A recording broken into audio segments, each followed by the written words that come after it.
My husband humiliated me at our family anniversary dinner, mocking my hard-earned success in front of 50 elite guests. He raised his crystal glass and told the entire room that my recent promotion to managing partner was nothing more than a corporate diversity quota. His relatives, the so-called pillars of the community, laughed out loud. His brother-in-law Caleb, a man who built his entire career on inherited wealth and white privilege, clapped the loudest, calling me a corporate charity case who did not deserve to sit at their prestigious table. I did not scream. I did not throw my drink. I said absolutely nothing. Instead, I calmly picked up my phone, made one single call, and walked straight out the front door. Minutes later, the cruel laughter inside that grand dining room stopped completely. The moment they realized who was on the other end of that line and what I had just authorized, every arrogant face in that room went completely pale. My name is Nia. I am 34 years old and I am a senior mergers and acquisitions director on Wall Street. If you have ever been treated like a second-class citizen by the people who are supposed to be your family, hit that like button, subscribe, and let me know in the comments where you are watching from. You will want to stay until the end to hear exactly how I financially dismantled my in-laws' fake empire and left them with absolutely nothing. For 7 years, I was the quiet, supportive wife to Marcus, the supposed financial genius and beloved son of Pastor Thomas and First Lady Vivian. They are the royalty of the Atlanta megachurch scene, living in a sprawling multi-million-dollar estate built on tithes and fake righteousness. From the day Marcus and I got married, his family made it abundantly clear that I did not belong. I grew up in a working-class neighborhood fighting for every single academic scholarship I could get. I climbed the corporate ladder by working 80-hour weeks, analyzing market trends, and executing ruthless corporate takeovers. But to my mother-in-law, Vivian, I was just a girl from the wrong side of the tracks who was lucky her son had lowered his standards. She constantly compared me to my sister-in-law Jasmine, a former sorority queen, who spent her days shopping on her husband Caleb's credit cards and contributing absolutely nothing to society. They loved to remind me of my place. They treated me like a stray dog they had generously allowed into their pristine gated community. They thought because I stayed quiet and kept my head down at family gatherings I was weak. They assumed my silence meant I was intimidated by their designer clothes, their country club memberships, and their towering social status. But in my line of work, you learn to observe before you strike. You learn to let your opponents get comfortable, let them get arrogant, and let them reveal their deepest vulnerabilities. In the boardroom, I was known for tearing apart billion-dollar companies without breaking a sweat. At home, I played the dutiful wife because I believed in my marriage. They mistook my patience for submission. They had no idea they were poking a sleeping bear, and they certainly did not know I already held the keys to their absolute financial destruction. The illusion of perfection was the only currency my in-laws truly valued. In their world, Sunday mornings were never about faith. They were high-stakes fashion shows and elite networking events, disguised as religious gatherings. Pastor Thomas and First Lady Vivian ruled over a congregation of 10,000 people, commanding absolute obedience, demanding lavish tithes, and constantly posing for local lifestyle magazines. Their entire existence relied on projecting an immaculate, untouchable facade. To them, bloodlines, zip codes, and social affiliations meant everything. I was a glaring stain on their carefully curated family portrait. Growing up, my mother worked 2 exhausting jobs just to keep the heating on in our tiny, drafty apartment. I learned the true value of a dollar by watching her count pennies at the grocery checkout. I earned my way into top-tier universities through sheer grit, fighting tooth and nail for every academic scholarship available. But to Vivian, my degrees and my work ethic meant absolutely nothing because I lacked a prestigious family name. She made sure I knew it every single time we shared the same breathing space. She would introduce me to wealthy church elders with a patronizing smile, describing me as Marcus's little charity project, a hard-working girl from the struggle that he was generously helping to polish for polite society. Then there was Jasmine. My sister-in-law was the ultimate golden child, a woman who peaked during her college sorority days and never bothered to develop a personality beyond her shopping habits. She had married Caleb, a white investment broker, who coasted through life on generational wealth and a profound sense of unearned superiority. Jasmine treated her marriage to a wealthy white man with a trust fund as if it were a royal coronation. She paraded around our family dinners in designer dresses paid for by Caleb's family money, looking down her nose at everyone, but saving her sharpest venom for me. She loved to drop subtle insults carefully disguised as helpful sisterly advice. She would publicly ask if I needed to borrow one of her old luxury handbags for a corporate dinner, implying my own professional wardrobe was far too cheap for my industry. She would loudly wonder why I worked such grueling hours, batting her eyelashes, and asking if Marcus was failing to provide for me properly. Her favorite party trick was cornering me near the appetizers to ask if I ever felt completely out of place, surrounded by people who actually belonged in the upper class. She thrived on trying to make me feel small. Marcus never once defended me.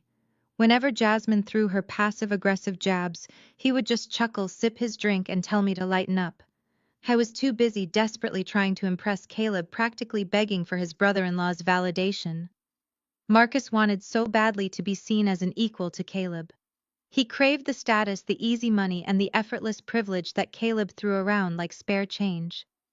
I watched this toxic, pathetic dynamic play out year after year, biting my tongue while I quietly built my own corporate empire in the shadows. I knew their lavish lifestyle was nothing more than a fragile house of cards. They were completely obsessed with looking rich, but I was the only one in that family who actually understood how real wealth was created, controlled, and ultimately destroyed. And the first card was about to fall. The first warning sign did not come from a whispered rumor or a misplaced text message. It arrived in the form of a sterile automated banking alert on a random Tuesday evening. I was sitting in my home office reviewing quarterly earnings reports for a potential acquisition when I logged into our joint high-yield savings account. The number staring back at me was wrong. Exactly $150,000 had vanished. No warning, no discussion. Just a massive wire transfer initiated at 2 in the afternoon, routed to an obscure holding company I had never seen before. I did not panic. I am a mergers and acquisitions director. When numbers do not align, I do not get emotional. I traced the data. I pulled the wire authorization and saw Marcus's digital signature. He had drained over half of our liquid emergency fund with a single click. I walked into the master bedroom. Marcus was lounging on our custom-upholstered bed, scrolling mindlessly through his phone, looking completely unbothered. I stood at the foot of the bed holding my tablet. I kept my voice flat, devoid of any inflection. Marcus, where did $150,000 go? I did not even have the decency to look surprised. He let out an exaggerated sigh, tossed his phone onto the nightstand, and rubbed his face like I was a nagging child interrupting his highly important evening. Relax, Nia, he said, using that condescending tone he always reserved for moments when he knew he was dead wrong. It is not gone. It is reallocated. Caleb let me in on a ground floor investment opportunity, a private startup project. It is strictly invite only, and we had to move fast. I stared at him, letting the sheer absurdity of his words hang in the heavy air between us. You would withdraw 6 figures of our joint money. Money I primarily earned to hand over to your sister's husband for a secret project. And you did not think to consult me, the woman who literally evaluates corporate investments for a living. Marcus sat up, his defensiveness instantly spiking into hostility. This is exactly why I did not tell you. I knew you would kill the deal with your endless questions and your obsession with risk. Caleb warned me you would react exactly like this. My blood went ice cold. Caleb warned you? Yes, Marcus snapped, standing up to pace the room. He said you have a working-class mindset. You are so terrified of going back to the hood that you just want to hoard cash under a mattress. You do not understand how real wealth is generated, Nia. This is how the elite operate. They move fast, they leverage capital, and they build empires. You are just a corporate drone working for a paycheck. Caleb is giving me a seat at the big table. I watched him pace. The sweat was already forming on his upper lip. His voice was too loud, his gestures too erratic. He was regurgitating Caleb's elitist garbage word for word. He was so desperate for his white brother-in-law's approval that he was willing to bankrupt his own family just to feel included in the boys' club. "You are not at the big table, Marcus," I said coldly. "You are the mark. If this was a legitimate startup, there would be a prospectus. There would be a term sheet, cap tables, and a clear return on investment projection. You are a vice president at a financial firm. You know the protocols. Where are the documents? What is the registered name of the LLC? Who is the managing director?" Marcus waved his hand dismissively, actively avoiding my gaze. "It does not work like that at this level. It is a handshake deal between brothers. You would not understand the trust involved because you view everything as a cold transaction.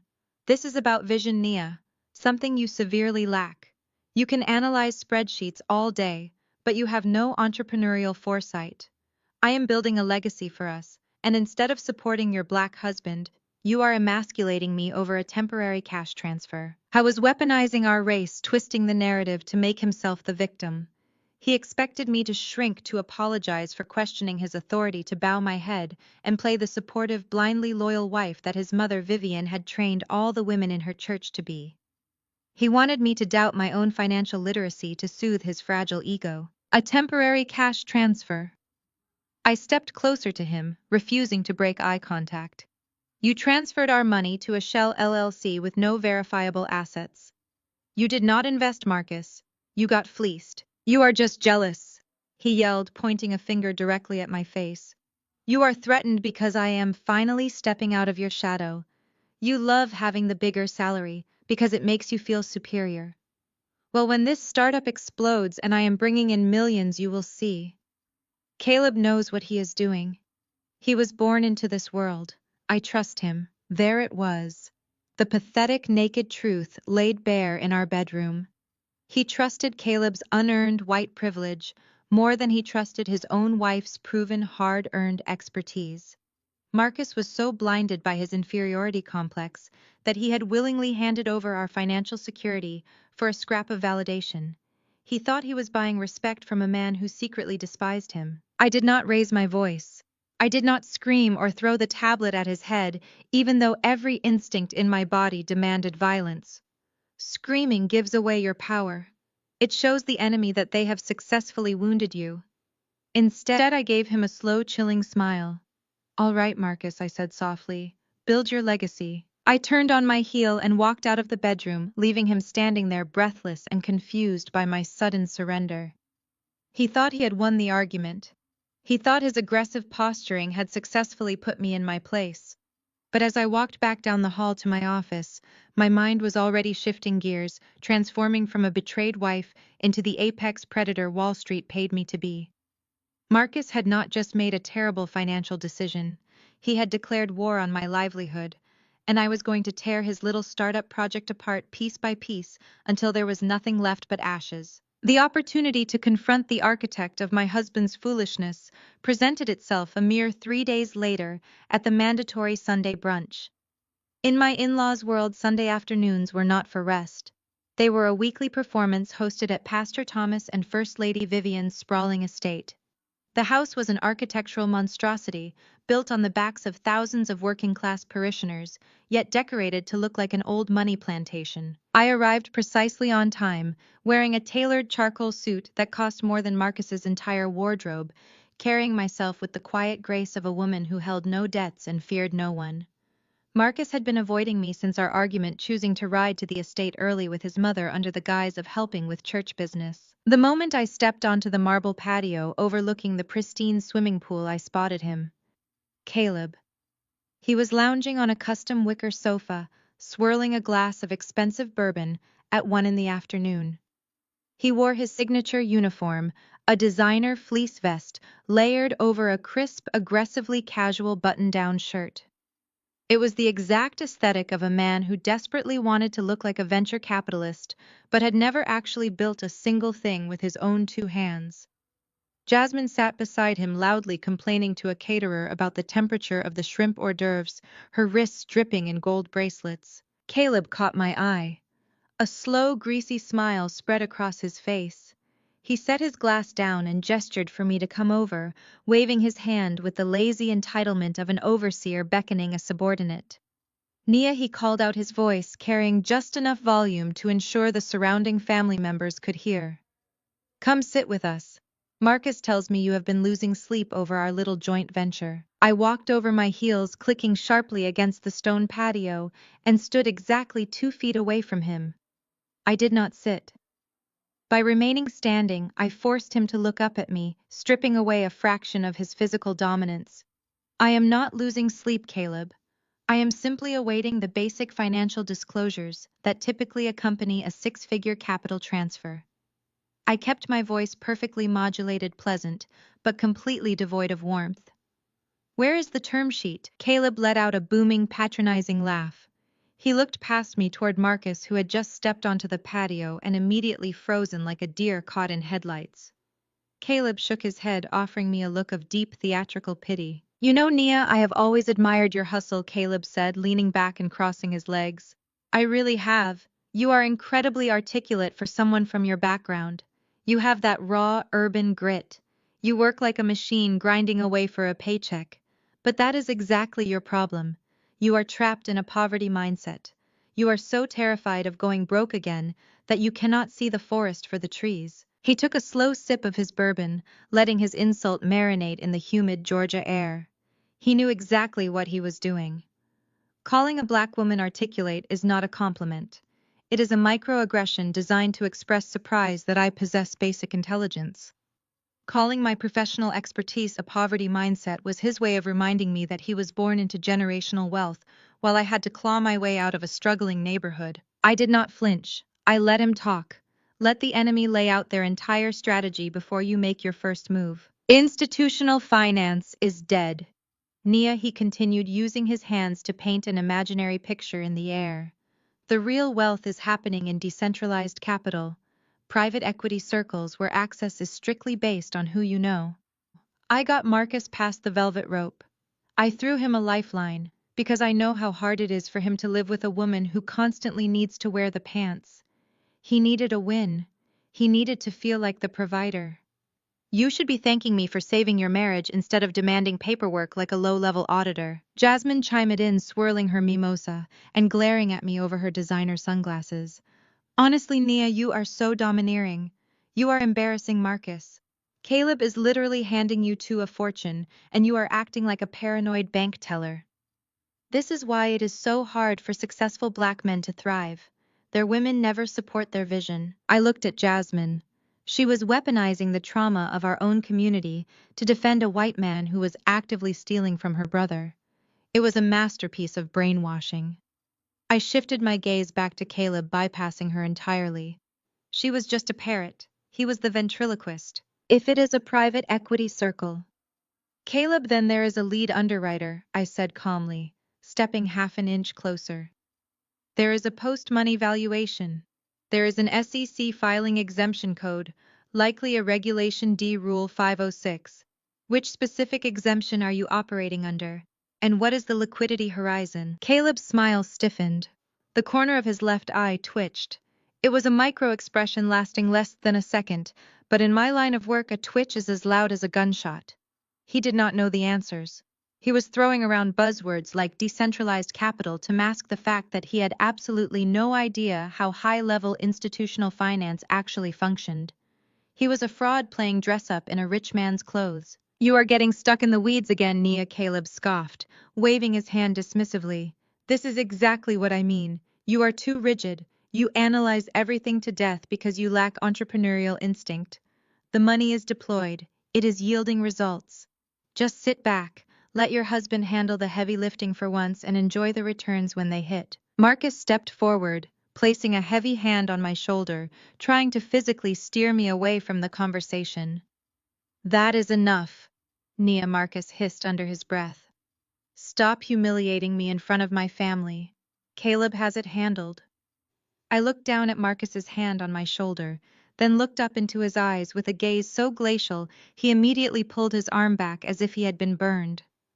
I turned my attention back to Caleb. I noticed Caleb's watch. It was a Patek Philippe. To the untrained eye, it was a symbol of massive wealth. But I deal with billionaires daily. The weight of the casing was wrong. The sweep of the second hand was slightly too rigid. It was a high-quality counterfeit. Caleb was drowning in debt. The unearned arrogance, the cheap psychological manipulation, the refusal to produce a single shred of documentation. It all painted a brilliant, blindingly clear picture. There was no startup, there was no decentralized investment fund. I offered Caleb a bright, chilling smile. You are absolutely right, Caleb. I suppose my working-class background makes me a bit too meticulous with details. I will leave the heavy lifting to you and Marcus. I look forward to seeing the returns. I turned and walked into the grand estate, leaving them to their mimosas and their hollow laughter. Caleb thought he had successfully gaslit me. He thought he had used my race, my gender, and my upbringing to shame me into silence. He thought he was the smartest man in the room because society had always handed him the microphone and told him his voice mattered most. But as I walked through the lavish halls of my in-laws' house, my mind was running complex financial algorithms. Caleb was not an investing genius. He was a desperate cornered animal, and desperate men leave sloppy digital footprints. I knew exactly where I needed to look.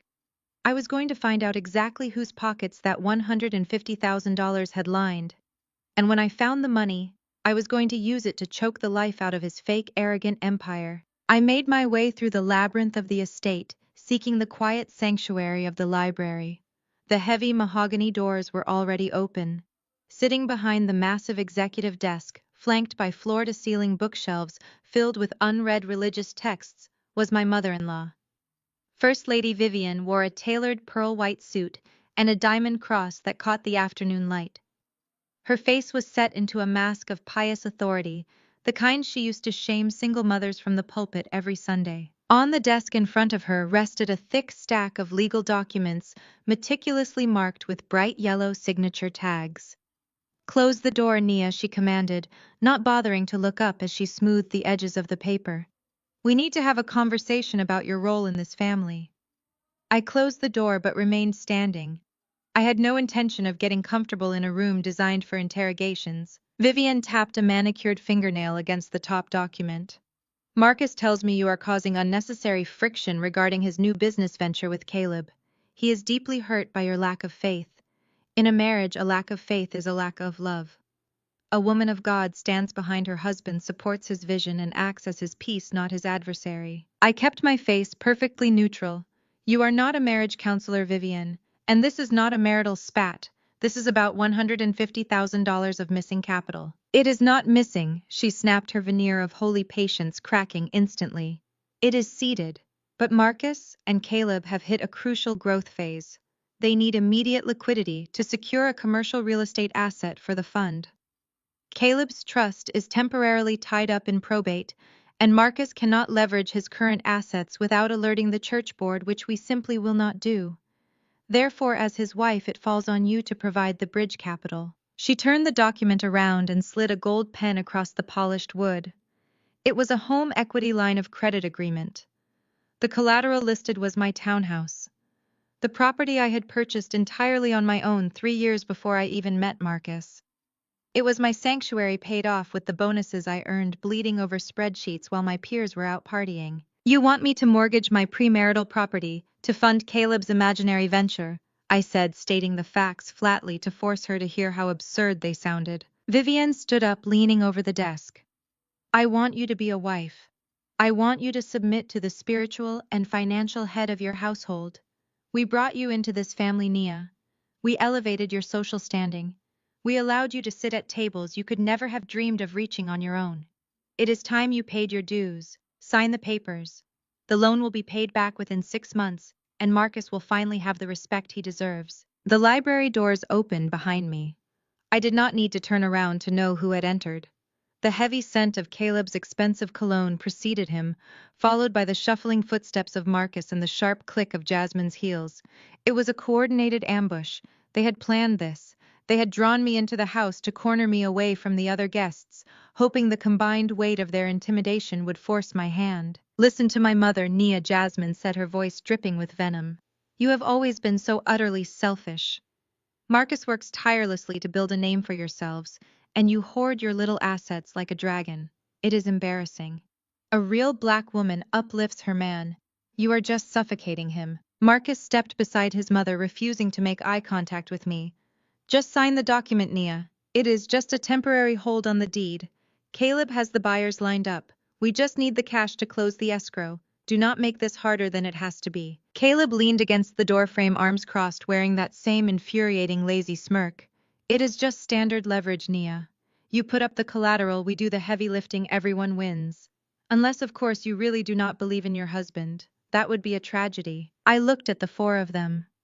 This was the illustrious family I had married into. A pastor's wife demanding I surrender my hard-earned property.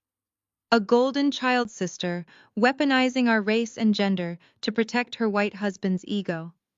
A cowardly husband who lacked the spine to ask me himself, hiding behind his mother's skirt.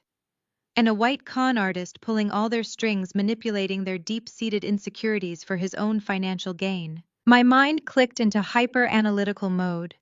The contempt I felt for them was absolute, pure, and crystal clear. I analyzed the data right in front of me. Caleb was broke. His trust fund being in probate was a textbook lie used by trust fund kids who had already blown through their inheritance. Vivian and Thomas were financially overextended. If they had the cash, Vivian would have secretly given it to Marcus to maintain the family image. But they could not touch the church funds right now without triggering an audit, hence her comment about the board.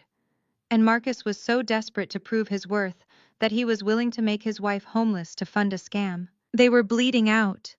They were all drowning in debt, suffocating under the weight of their own manufactured prestige. They did not see me as family. They saw me as an unmapped bank account.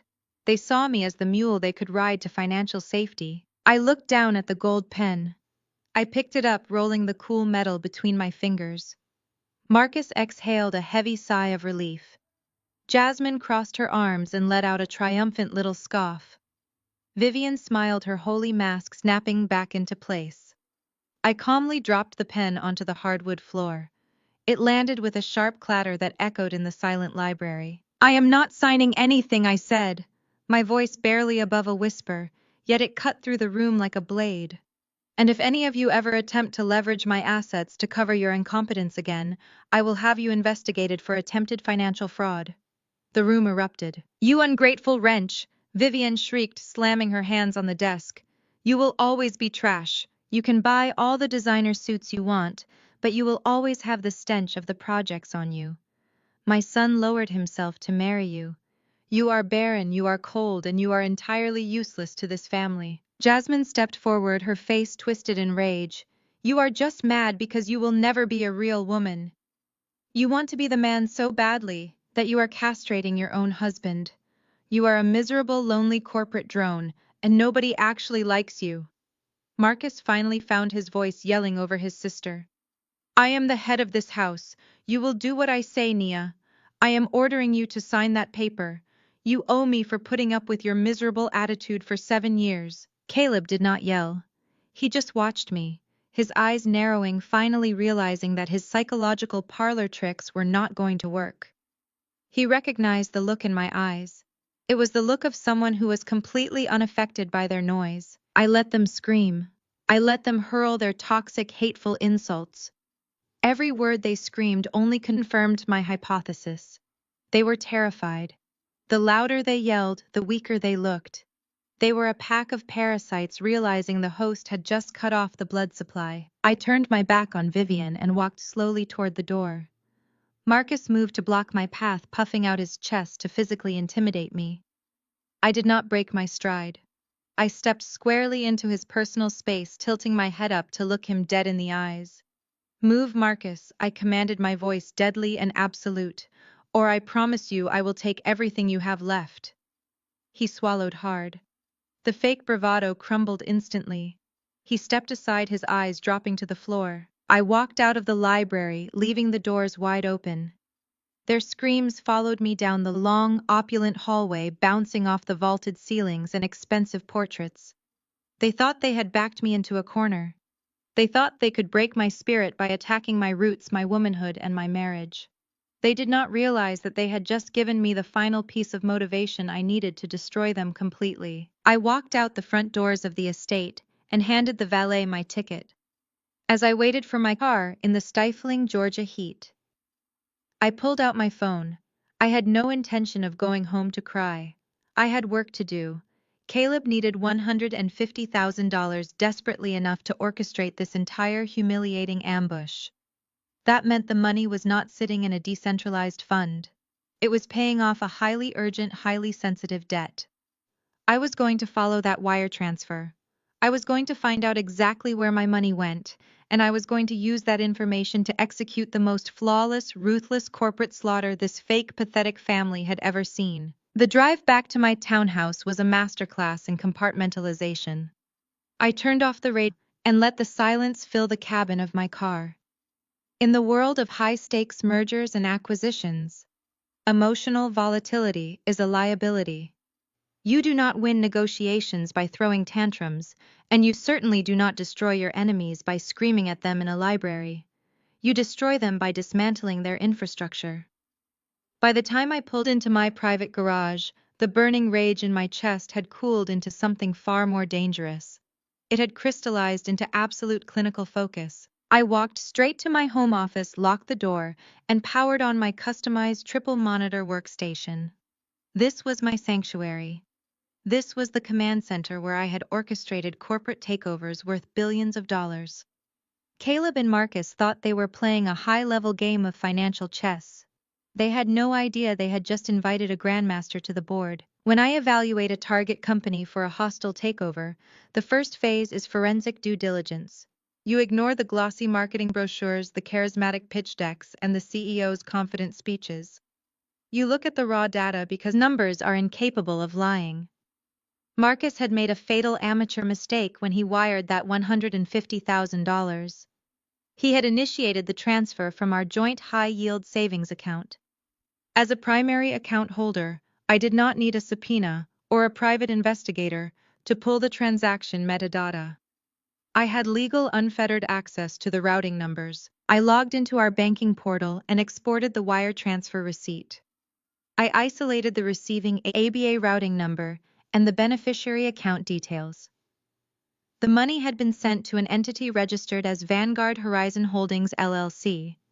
The name itself was a pathetic generic amalgamation of corporate buzzwords, exactly the kind of shell company an arrogant amateur would register to sound legitimate. I cross-referenced the receiving bank. It was not a Tier 1 financial institution. It was a regional secondary bank, known for expedited commercial accounts and relaxed compliance standards. A genuine decentralized equity fund backed by generational wealth would be operating through Morgan Stanley Goldman Sachs, or at the very least, a boutique private wealth management firm. Caleb was routing 6 figures of my hard-earned capital through a strip mall bank. I opened my Bloomberg terminal, a tool that Caleb probably only knew from watching movies about Wall Street. I ran a comprehensive search on Vanguard Horizon Holdings LLC. In the realm of institutional finance, establishing a private equity syndicate requires a massive regulatory footprint. You must file a Form D with the Securities and Exchange Commission to claim a Regulation D exemption. You must provide a private placement memorandum outlining the capitalization table, the managing partners, and the specific risk factors of the investment. You must have a verified roster of accredited investors. I queried the SEC EDGAR database. The result was a glaring, beautiful blank screen. No Form D, no regulatory filings, no registered prospectus. Caleb had not filed a single piece of federal documentation. To legally raise private capital without these filings is a direct violation of federal securities law. Caleb was not running a sophisticated exclusive investment circle. He was operating an unregistered, highly illegal financial ghost ship. I pushed deeper, accessing the Delaware Division of Corporations Registry. Shell companies are designed to hide the identities of their beneficial owners, usually by employing a registered agent service to act as a buffer. But Caleb was lazy. He had hired the cheapest, most heavily advertised registered agent service in Wilmington, Delaware. Using public property records and corporate cross-referencing, I traced the franchise tax payments back to their origin. The payment trail bypassed any corporate treasury and led directly to a personal credit card. Caleb's personal credit card, I leaned back in my ergonomic chair and allowed myself a cold, genuine smile. Caleb was not managing a portfolio. He was the sole proprietor of a hollow shell. I remembered the brief glimpse of the digital prospectus Marcus had tried to wave in my face a few days prior. Now that I knew the entity was entirely fictitious, I could mentally reverse engineer the fake document. The EBITDA projections Marcus had been so proud of were mathematically impossible. The cash flow statements did not reconcile with the supposed operational costs. It was a glorified PDF decorated with stock photography and imaginary return on investment metrics. It was designed specifically to dazzle a financially illiterate Mark, who was desperate to feel like a titan of industry. Marcus was the perfect gullible target, but a glaring question remained. If Vanguard Horizon Holdings LLC had no actual operational assets, no development projects, and no commercial real estate holdings, as Vivian had so fiercely claimed, what was the purpose of the entity? A shell company does not just hold cash for the sake of it. It is a conduit. It is a vehicle designed to launder money, obscure the origin of funds, or funnel capital toward a highly specific, highly toxic liability. Caleb called me a woman with a poverty mindset. He mocked me for demanding paperwork. He stood on the patio of his mother-in-law's mansion swirling premium bourbon, acting as though he held the keys to the financial universe. But the data on my screens told a story of absolute desperation. You do not coerce your brother-in-law into draining his emergency savings to fund a legitimate venture. You do it because you have a catastrophic cash deficit and you are out of options. You do it because the banks have cut you off, your family trust is either non-existent or depleted, and you need liquid capital immediately to stop something terrible from happening. The $150,000 was not seed money. It was a life raft. Caleb was drowning, and he had dragged my husband underwater to use him as a flotation device. I pulled up the corporate ledger data I had managed to scrape from a secondary credit reporting agency. I needed to see the outflow. Money had gone into the Vanguard Horizon Holdings account on Tuesday at 2 in the afternoon. By Thursday morning, the account balance had shifted. The funds had not sat idle. A massive outgoing wire transfer had been initiated. I traced the destination of the outgoing funds. In the world of M&A, when you trace a fraudulent payout, you expect to find offshore accounts, Cayman Island tax havens, or convoluted cryptocurrency wallets. You expect a sophisticated laundering protocol. But Caleb was not sophisticated. He was an arrogant, privileged man who believed he was untouchable simply because of his zip code and his skin color. He did not bother to launder the money through a secondary tumbler. He wired it directly to a domestic real estate escrow account. My fingers flew across the keyboard. I accessed county property tax records and digital deed registries. If the money went into a real estate escrow, there had to be a corresponding property acquisition. I filtered the public records for the exact dollar amount and the specific escrow agency used by Caleb's shell company. The search algorithm processed the query. The results populated on my center monitor. It was not a commercial real estate asset for a high-yield fund. It was not a development lot or an office building. The property purchased with my stolen savings was a luxury high-rise condominium located in one of the most exclusive, hyper-expensive districts in Midtown Atlanta. I pulled the deed of trust. The property was not registered under Caleb's name. It was not registered under Marcus's name. It was not even registered under the shell company. The condominium had been purchased outright in cash, and the title was legally vested under the name of a single private individual. I stared at the name on the screen. The financial puzzle pieces violently snapped into place, revealing a picture so grotesque, so deeply treacherous, that for a moment, the sheer audacity of it took my breath away. The money was not an investment. It was hush money. It was a payoff to bury a secret that could destroy their entire family. I memorized the name on the deed, and I prepared to burn their world to the ground. The name on the screen was Chloe Summers. To anyone else, it would be just a sequence of letters, an anonymous recipient of a luxury real estate transaction. But in the tightly knit, highly toxic ecosystem of my in-laws' social circle, that name was a live grenade. Chloe Summers was Caleb's former executive assistant. She was a 20-something graduate who had spent the last 2 years fetching his coffee, organizing his schedule and absorbing the arrogant elitism that radiated from his office. 6 months ago, she had abruptly resigned. Jasmine had gossiped about it at a family dinner, making cruel remarks about how the girl simply could not handle the pressure of institutional finance. Caleb had smiled tightly and quickly changed the subject. Now I knew why. I opened a secure browser window and initiated a deep dive into Chloe's digital footprint. I scraped her public social media profiles, cross-referencing timestamps, geolocation tags, and background imagery. People engaged in illicit affairs always think they are untraceable, but vanity is a fatal disease. Chloe loved to post aesthetic photos of her supposedly glamorous life. I zoomed in on a photo posted 3 months ago, taken at an upscale steakhouse in Buckhead. She was holding a martini glass. Reflected in the polished base of the glass was the distinct custom-tailored sleeve of a suit jacket, a dark navy windowpane check with a maroon silk lining. I knew that jacket intimately because I had bought it for Marcus last Christmas to celebrate a promotion he barely deserved. The timeline aligned with terrifying precision. Marcus had started taking late-night client meetings right around the time Chloe abruptly resigned from Caleb's firm.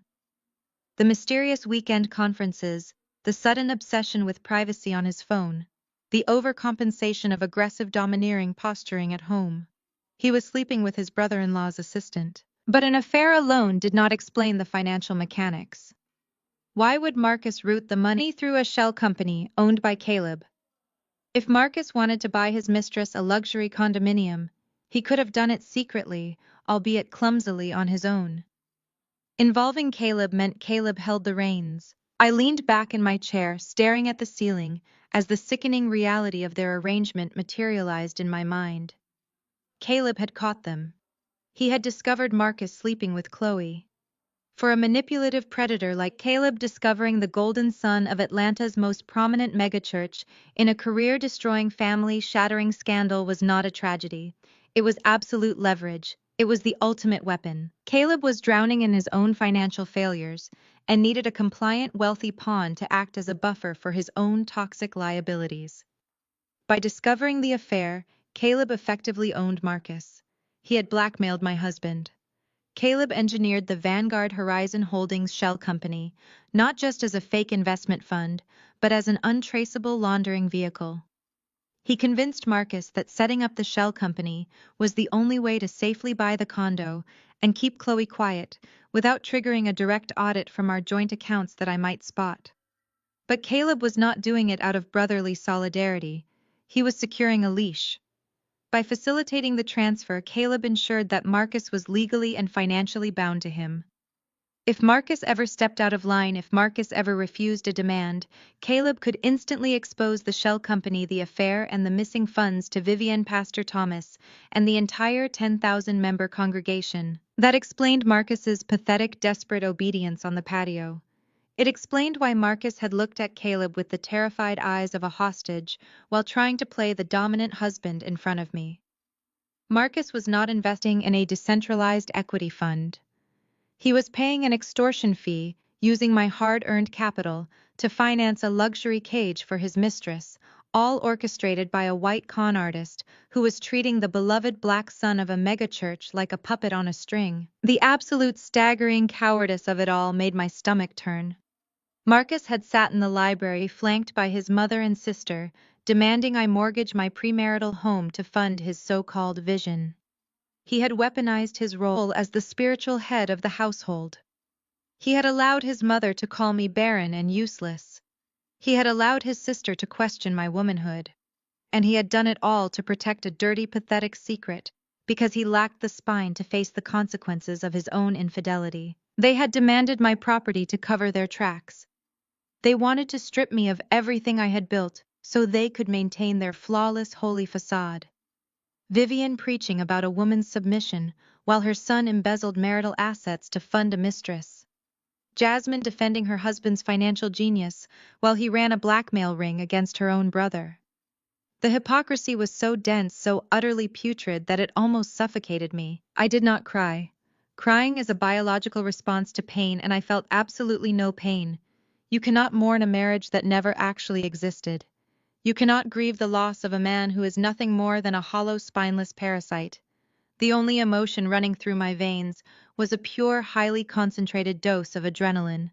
I felt a supreme, terrifying clarity taking over my mind. I began systematically archiving every piece of evidence. I downloaded the deed of trust. I screen captured the geolocation data from Chloe's social media alongside the reflection of Marcus's suit. I pulled the IP addresses from the Vanguard Horizon Holdings registration to prove Caleb's direct, irrefutable involvement. I compiled the data into a secure encrypted dossier. In my world, a dossier like this is known as a kill shot. It is the document you slide across a boardroom table right before you ask for the opposing CEO's immediate, unconditional resignation. But I was not going to ask for a resignation. I was going to demand total surrender. I looked at the framed photos on my office wall, pictures of Marcus and me smiling at various galas and church functions. He had stood beside me wearing suits I paid for driving cars. I financed living in a lifestyle my grueling hours had subsidized, all while funneling my cash to a 20-something assistant. He thought I was just a rigid working-class girl who would eventually fold under the pressure of his family's elite status. Caleb thought I was just an angry black woman he could gaslight into submission. Vivian thought I was a disposable asset she could bully into signing away my safety net. They had underestimated me to a fatal degree. They viewed my meticulous nature as a weakness, an inability to understand the fast-paced world of high finance.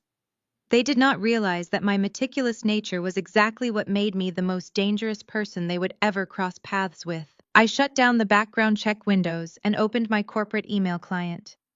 While Marcus was busy playing house with his mistress and bowing to his brother-in-law's blackmail, I had been working on a highly confidential project that was about to reach its absolute climax. The personal betrayal I had just uncovered was deeply satisfying in its own twisted way, but it was only the first half of my revenge.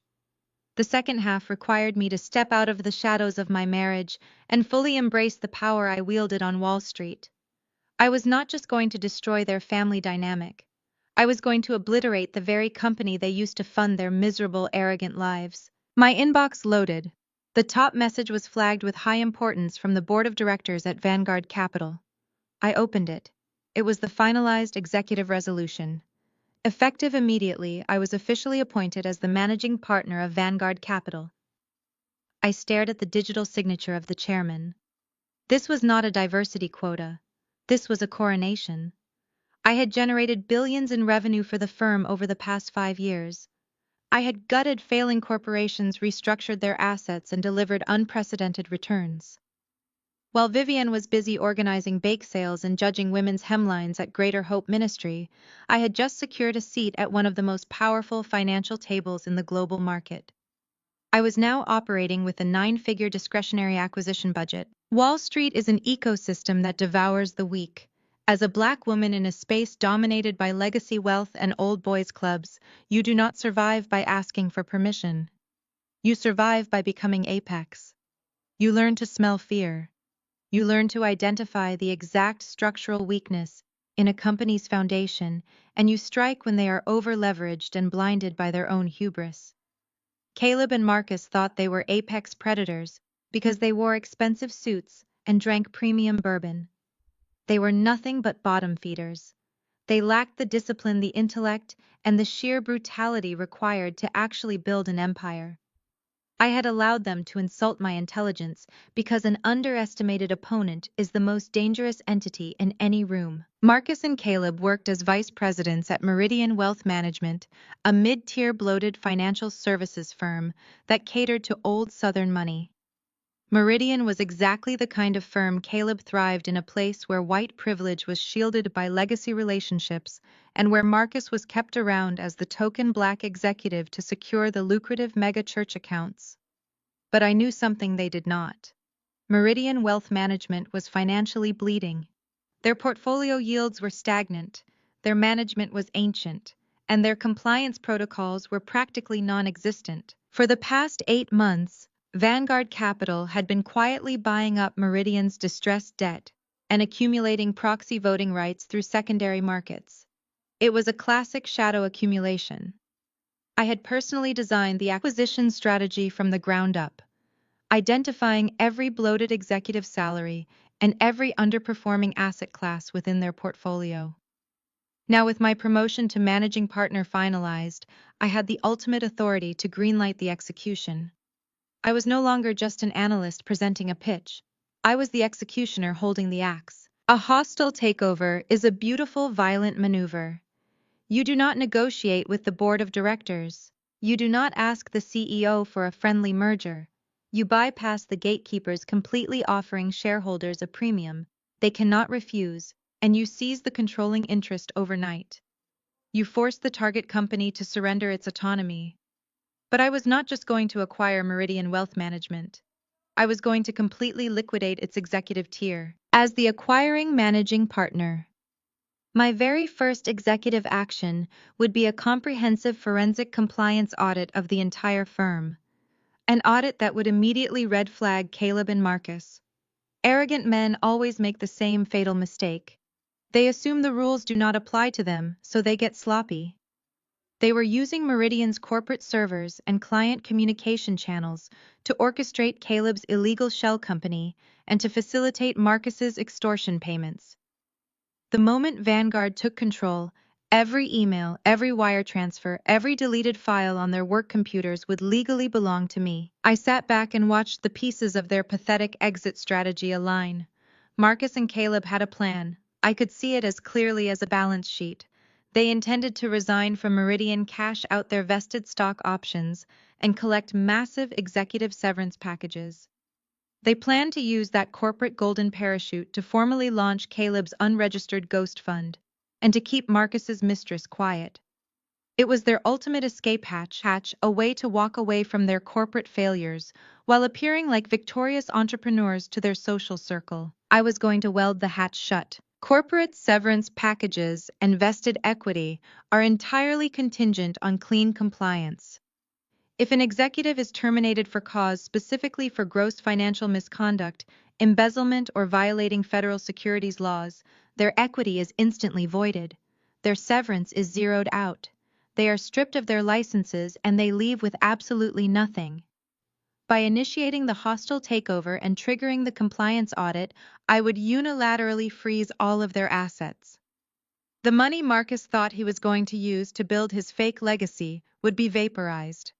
The funds Caleb needed to pay off his mounting debts would be locked in a federal holding account. I clicked a single button on my dashboard and authorized the takeover sequence. I typed a highly encrypted email to my acquisition team confirming the execution order. The hostile takeover of Meridian Wealth Management would be finalized and legally binding by the end of the week. The trap was set, armed and completely inescapable, but I was not going to execute them quietly in a boardroom. They had spent 7 years making my life a public spectacle. They had used their church, their wealth, and their social standing to repeatedly humiliate me. They deserved a public execution. Tomorrow night was Pastor Thomas and First Lady Vivian's lavish anniversary gala, a 50-person black tie dinner at their heavily mortgaged mansion. The guest list was a who is who of Atlanta's black elite, filled with politicians, mega church pastors, and wealthy socialites. It was the absolute pinnacle of their fake performative existence. I knew Marcus was planning to use that audience to humiliate me. His bruised ego demanded a spectacle. I knew he was going to announce his bold departure from Meridian to start his own empire alongside Caleb.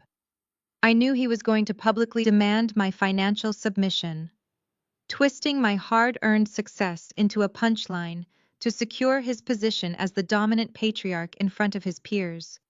He thought public pressure would force me to finally break and hand over my assets. I leaned back in my chair, the soft glow of the monitors illuminating my face. I felt a supreme, icy calm wash over me. I was not going to stop him. I was going to let him stand up in front of the entire elite congregation. I was going to let him puff out his chest, deliver his arrogant speech, and burn his own bridges. Because the higher he climbed on his pedestal of lies, the more devastating the impact would be when I completely shattered the ground beneath his feet. I locked my workstation, walked out of my office, and prepared for war. The Atlanta night air was thick with humidity and the cloying scent of expensive perfume as I handed my keys to the valet outside Pastor Thomas and First Lady Vivian's sprawling estate. The mansion sat at the end of a long manicured driveway in Buckhead, illuminated by aggressive landscape lighting designed to ensure every passing car knew exactly how much money supposedly resided within its walls. I stepped out of my vehicle, wearing a floor-length emerald green gown, my posture perfectly straight, my expression entirely unreadable. I was not walking into a celebration. I was walking onto a battlefield to survey the casualties before the war even officially began. I stepped through the massive wrought iron double doors and into the grand foyer. If my eyes were a camera lens, they would have been performing a slow, steady tracking shot across the room, capturing every pathetic detail of their manufactured prestige. The estate was a masterclass in financial delusion. Towering ice sculptures flanked the entrance, melting slowly onto the imported marble floors. A string quartet played classical music in the corner, their faces fixed in polite smiles. Waiters in crisp white jackets circulated through the crowd, carrying silver trays loaded with beluga caviar and glasses of vintage champagne. To the untrained eye, it was a spectacular display of generational wealth and divine blessing. But I did not possess an untrained eye. I am an auditor of reality. I looked at the crystal chandeliers and saw the second mortgage they had taken out to finance their lifestyle. I looked at the towering floral arrangements of rare white orchids and saw the unpaid vendor invoices piling up in the church's administrative office. I looked at the very walls of the estate and saw a heavily leveraged toxic asset teetering on the edge of a massive foreclosure. They were throwing $1 million party using money that simply did not exist. The guest list was a carefully curated exhibition of Atlanta's black elite. Everywhere I looked, I saw local politicians, city council members, and rival megachurch pastors dressed in custom-tailored tuxedos and holding court. These were men and women who treated Sunday service like a networking event, trading business cards and political favors over communion wine. The room buzzed with the loud, performative laughter of people desperate to prove their relevance. They clinked their crystal glasses, completely unaware that they were standing in a sinking ship. I moved through the crowd with the silent grace of a ghost, sipping a glass of sparkling water. I did not engage in small talk, I simply observed. Near the grand sweeping staircase, First Lady Vivian was holding court. She wore a custom beaded silver gown that caught the light with her every movement, projecting the image of a flawless matriarch blessed by divine favor. She was surrounded by a circle of wealthy church donors and local socialites. Her voice carried across the room, loud and dripping with false humility. She was bragging about the church's new community center, casually dropping astronomical financial figures to ensure everyone in earshot knew just how much capital her ministry supposedly controlled. She smiled warmly at a visiting bishop, placing a hand over her heart, playing the role of the humble servant. I analyzed the diamond necklace resting against her collarbone. It was a spectacular piece, blindingly bright. But I had seen the insurance writers on their estate during my background investigations. The diamonds were rented. She did not own them. She was standing in a house she could not afford, wearing jewelry that did not belong to her, boasting about church funds that her son and son-in-law were actively embezzling. It was a breathtaking display of pathological narcissism. A few feet away, standing near the towering champagne pyramid, was Jasmine. My sister-in-law was in her element, thriving in an environment where her only responsibility was to look expensive. She wore a completely sheer designer dress that screamed new money and desperation. She was cornering a group of younger wives, speaking at a volume intended to dominate the space. She laughed shrilly, waving her hand to show off a massive diamond tennis bracelet. She was bragging about her upcoming vacation to the Maldives, detailing the private overwater bungalow Caleb had supposedly booked for them. She spoke about Caleb's financial prowess, as if he were a Wall Street oracle, boasting to the other women about how her husband was managing private equity funds for the city's most elite circles. I watched her with a profound clinical pity. Jasmine had built her entire identity around being the pampered wife of a wealthy white man. She truly believed her proximity to Caleb elevated her above everyone else in the room. She had no idea that her husband was entirely insolvent. She did not know that his trust fund was a lie, that his business was an unregistered ghost ship, and that the credit cards currently funding her lavish lifestyle were about to be declined across the globe. She was standing on a trap door, boasting about the view, completely oblivious to the fact that I held the lever. Caleb stood next to Jasmine, but his demeanor was entirely different. To the casual observer, he looked like the relaxed, confident patriarch. He wore a velvet dinner jacket, his posture seemingly casual as he nodded along to his wife's bragging. But my eyes tracked his micro-movements. His jaw was clenched tight. A thin sheen of sweat glistened on his forehead despite the powerful air conditioning. He kept shifting his weight from one foot to the other. Most tellingly, he was obsessively checking his phone. Every 30 seconds he would pull it from his pocket, stare at the dark screen, and shove it back in. Caleb knew his walls were closing in. He knew the money he had extorted from Marcus was a temporary bandage on a massive arterial bleed. He was waiting for a confirmation wire that was never going to arrive. He looked exactly like a cornered animal trying to blend in at a petting zoo. And then there was Marcus. My husband was working the room like a politician on election night. He was shaking hands with city officials, patting church elders on the back, and laughing with a booming artificial confidence. I wore the bespoke Italian tuxedo I had purchased for him in Milan the previous year.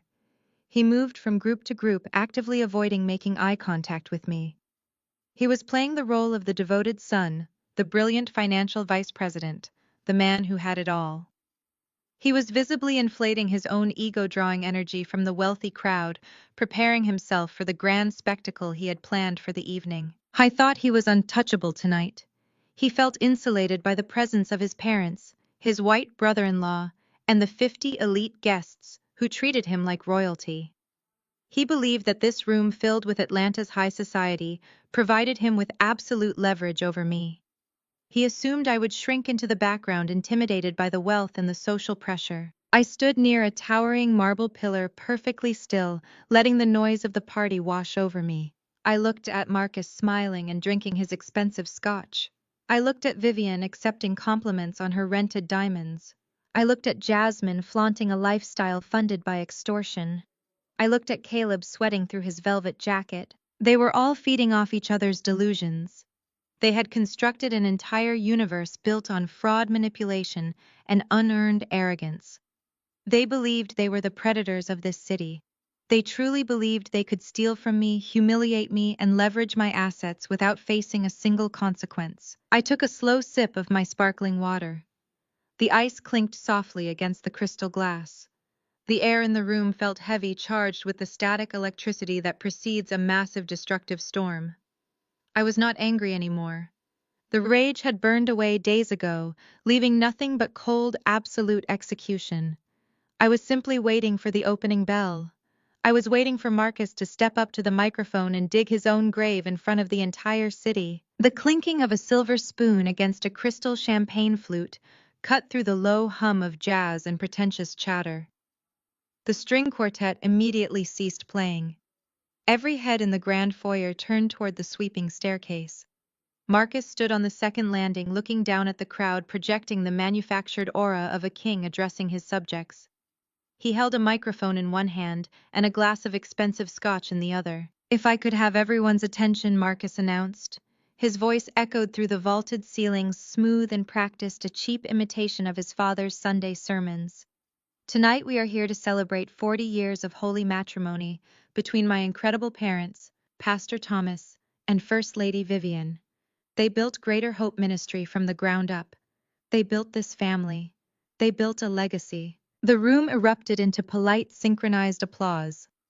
Vivian pressed a hand to her chest, beaming with manufactured humility, while making sure the chandelier light caught her rented diamonds perfectly. Marcus continued walking slowly down the marble steps. "Watching my parents has taught me everything I know about leadership, about faith, and about what it means to be the head of a household. It taught me how to be a provider. And speaking of providing, I want to take a brief moment to acknowledge my own wife, Nia." The spotlight suddenly shifted. 50 pairs of eyes locked onto me.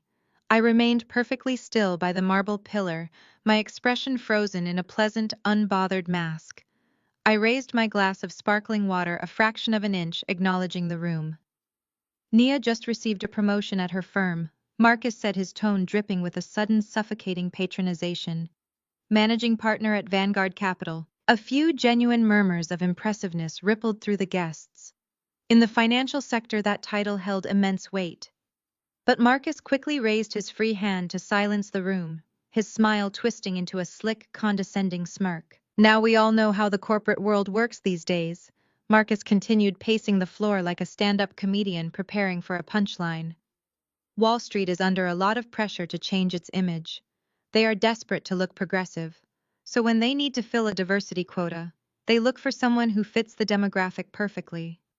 They look for a black woman from a humble background to put on the corporate brochure to make themselves look good to the public. The silence in the room shifted from attentive to excruciatingly tense. A few guests exchanged uncomfortable glances. He was publicly invalidating a decade of my 80-hour workweeks, my strategic brilliance, and my financial victories. He was reducing my entire existence, my intellect, and my undeniable track record to a corporate public relations stunt. He was telling Atlanta's black elite that my success was not earned, but charitably granted. But I am proud of her, Marcus added quickly, wrapping his insult in a thin veil of fake support. It is cute, it keeps her busy, and it takes a very secure, very successful black man to let his wife play the corporate boss while he handles the real wealth generation for the family. From the center of the room, a loud, booming laugh shattered the tension. It was Caleb. He raised his bourbon glass high in the air, his face flushed with alcohol and arrogant delight. To the diversity quotas! Caleb called out, his voice laced with the sneering privilege of a man who had never faced a closed door in his life. God bless the HR departments for giving the wives a place to go during the day, so we can do the real heavy lifting. The room broke. The tension dissolved into a wave of laughter. Jasmine threw her head back and giggled, leaning into Caleb's shoulder. Vivian offered a tight, approving smile, validating her son's public display of dominance. Pastor Thomas chuckled, nodding his head approvingly. The guests, these supposed pillars of the community, these politicians and church elders, joined in the mockery. They laughed because the pastor's family was laughing. They laughed because in their twisted social hierarchy, aligning with Marcus and Caleb was safer than defending a woman they viewed as a working-class outsider. I stood completely motionless. My heart did not race. My hands did not shake. I held my glass, letting the cold condensation chill my fingertips. I did not look at the floor. I did not blink away tears. I kept my head perfectly level, and I looked at every single person in that room. I cataloged their faces. I noted the city councilman who was currently under investigation for zoning fraud, laughing into his napkin. I registered the rival pastor who secretly funneled church donations into a private offshore account, chuckling at Marcus's joke. I locked eyes with Jasmine, who was grinning with pure, venomous satisfaction. I stared at Caleb, whose counterfeit watch gleamed under the chandelier, projecting the false confidence of a man entirely unaware of the federal snare closing around his neck. And finally I looked at Marcus. He was beaming. His chest was puffed out, soaking in the validation of his white brother-in-law and the sycophantic crowd. He had done it. He had successfully humiliated me to compensate for his own profound insecurities. He had torn down a black woman to prove his worth to a room full of frauds. He thought he had definitively put me in my place. He had no idea that he had just delivered his own eulogy. Psychologically, the display was fascinating. Marcus was projecting his exact reality onto me. He was the one who only had a job because of a quota, the unwritten quota that required white-managed financial firms to keep one well-connected black man on staff to secure minority megachurch funds. He was the token. He was the charity case. I was the predator who actually owned the jungle. I did not interrupt his moment. I let the laughter echo. I wanted him to feel invincible. I wanted him to climb to the absolute highest peak of his delusion, because the fall would be that much more catastrophic. I stood there, an unmoving monument of composure, drinking in their mockery like fuel. They thought my silence was the silence of a defeated woman. It was the silence of a general watching an enemy army march blindly into a minefield. In my mind, I was already drafting the liquidation orders. I was analyzing the exact legal mechanisms I would use to strip Caleb of his brokerage licenses. I was calculating the precise moment the FBI would receive the dossier, containing the evidence of Marcus's embezzlement and his illegal real estate purchases. Every laugh from the crowd was just another signature on their collective death warrant. Marcus raised his glass once more, gesturing for the crowd to settle down. He had delivered his insult and now he was pivoting to the main event. I was preparing the setup for his grand ruinous finale. He was about to announce the fake business venture, the very venture that was currently bleeding his bank accounts dry to pay off his mistress. He took a deep breath, flashing $1 million smile at Caleb, completely oblivious to the financial guillotine swinging straight for his neck. But tonight is not just about celebrating the past 40 years of my parents and their incredible marriage, Marcus declared, his voice dropping an octave to sound more commanding. It is about securing the future. It is about breaking the chains of the corporate plantation and building a legacy that will last for generations. A murmur of intrigued approval rippled through the affluent crowd. Pastor Thomas nodded solemnly from his seat, steepling his fingers as if his son were delivering a sermon. For the past decade, Caleb and I have made millions of dollars for other people. Marcus continued, pacing the landing with the practiced rhythm of a motivational speaker. We have sat in the boardrooms of Meridian Wealth Management and watched the old guard play it safe. We realize that true financial liberation does not come from climbing someone else's ladder. It comes from owning the entire building. Therefore, I am incredibly proud to announce to our closest friends and family that as of 5 o'clock this evening, Caleb and I have officially submitted our resignations to Meridian Wealth Management. The room erupted into surprised gasps, followed by enthusiastic applause. Jasmine squealed with delight, clapping her hands so hard her diamond bracelets clattered together. Caleb raised his glass again, soaking in the admiration of the crowd. They were selling a narrative of bold entrepreneurial bravery. They were presenting themselves as titans of industry, taking a calculated leap of faith. I analyzed the legal implications of what Marcus had just confessed in front of 50 prominent witnesses. By officially submitting their resignations before Vanguard Capital formally executed the hostile takeover, they had unwittingly triggered the voluntary separation clauses in their employment contracts. They believed they were going to quietly cash out their vested stock options and secure their golden parachutes by the end of the week. They thought they had timed their exit perfectly. They had absolutely no idea that voluntary resignation during a pending federal compliance audit automatically froze all outgoing executive payouts. They had just locked themselves out of their own bank accounts. We are launching our own decentralized private equity syndicate, Marcus announced, his chest swelling with unearned pride. Horizon Holdings.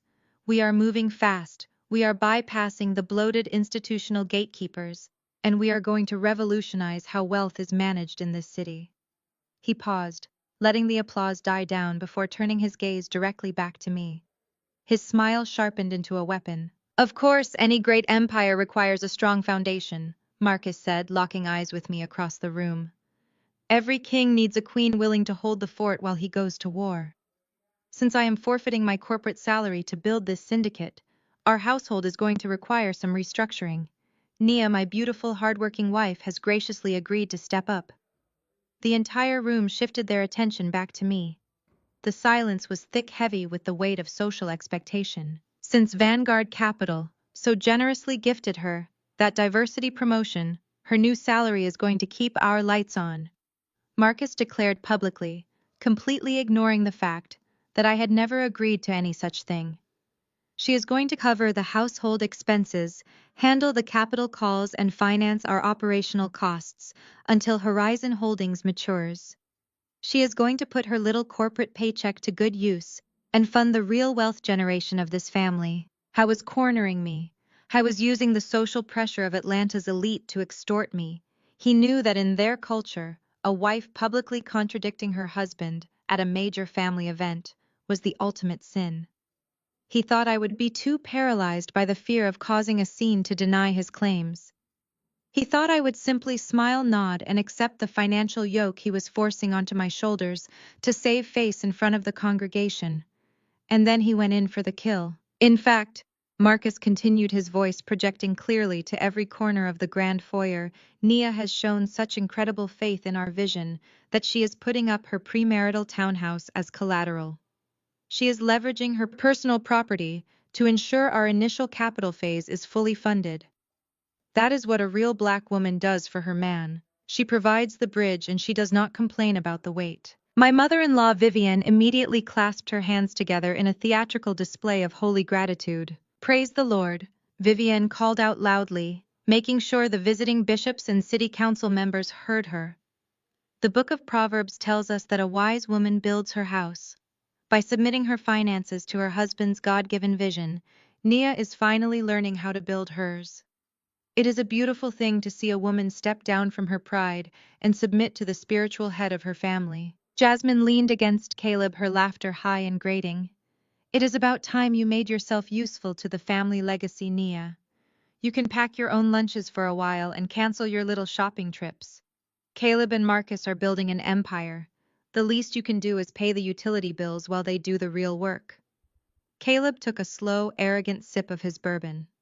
He looked at me with a gaze so deeply patronizing it practically radiated white supremacy. It takes a strong woman to hold the ladder while the men climb. Nia. Caleb said, his voice carrying easily across the silent room.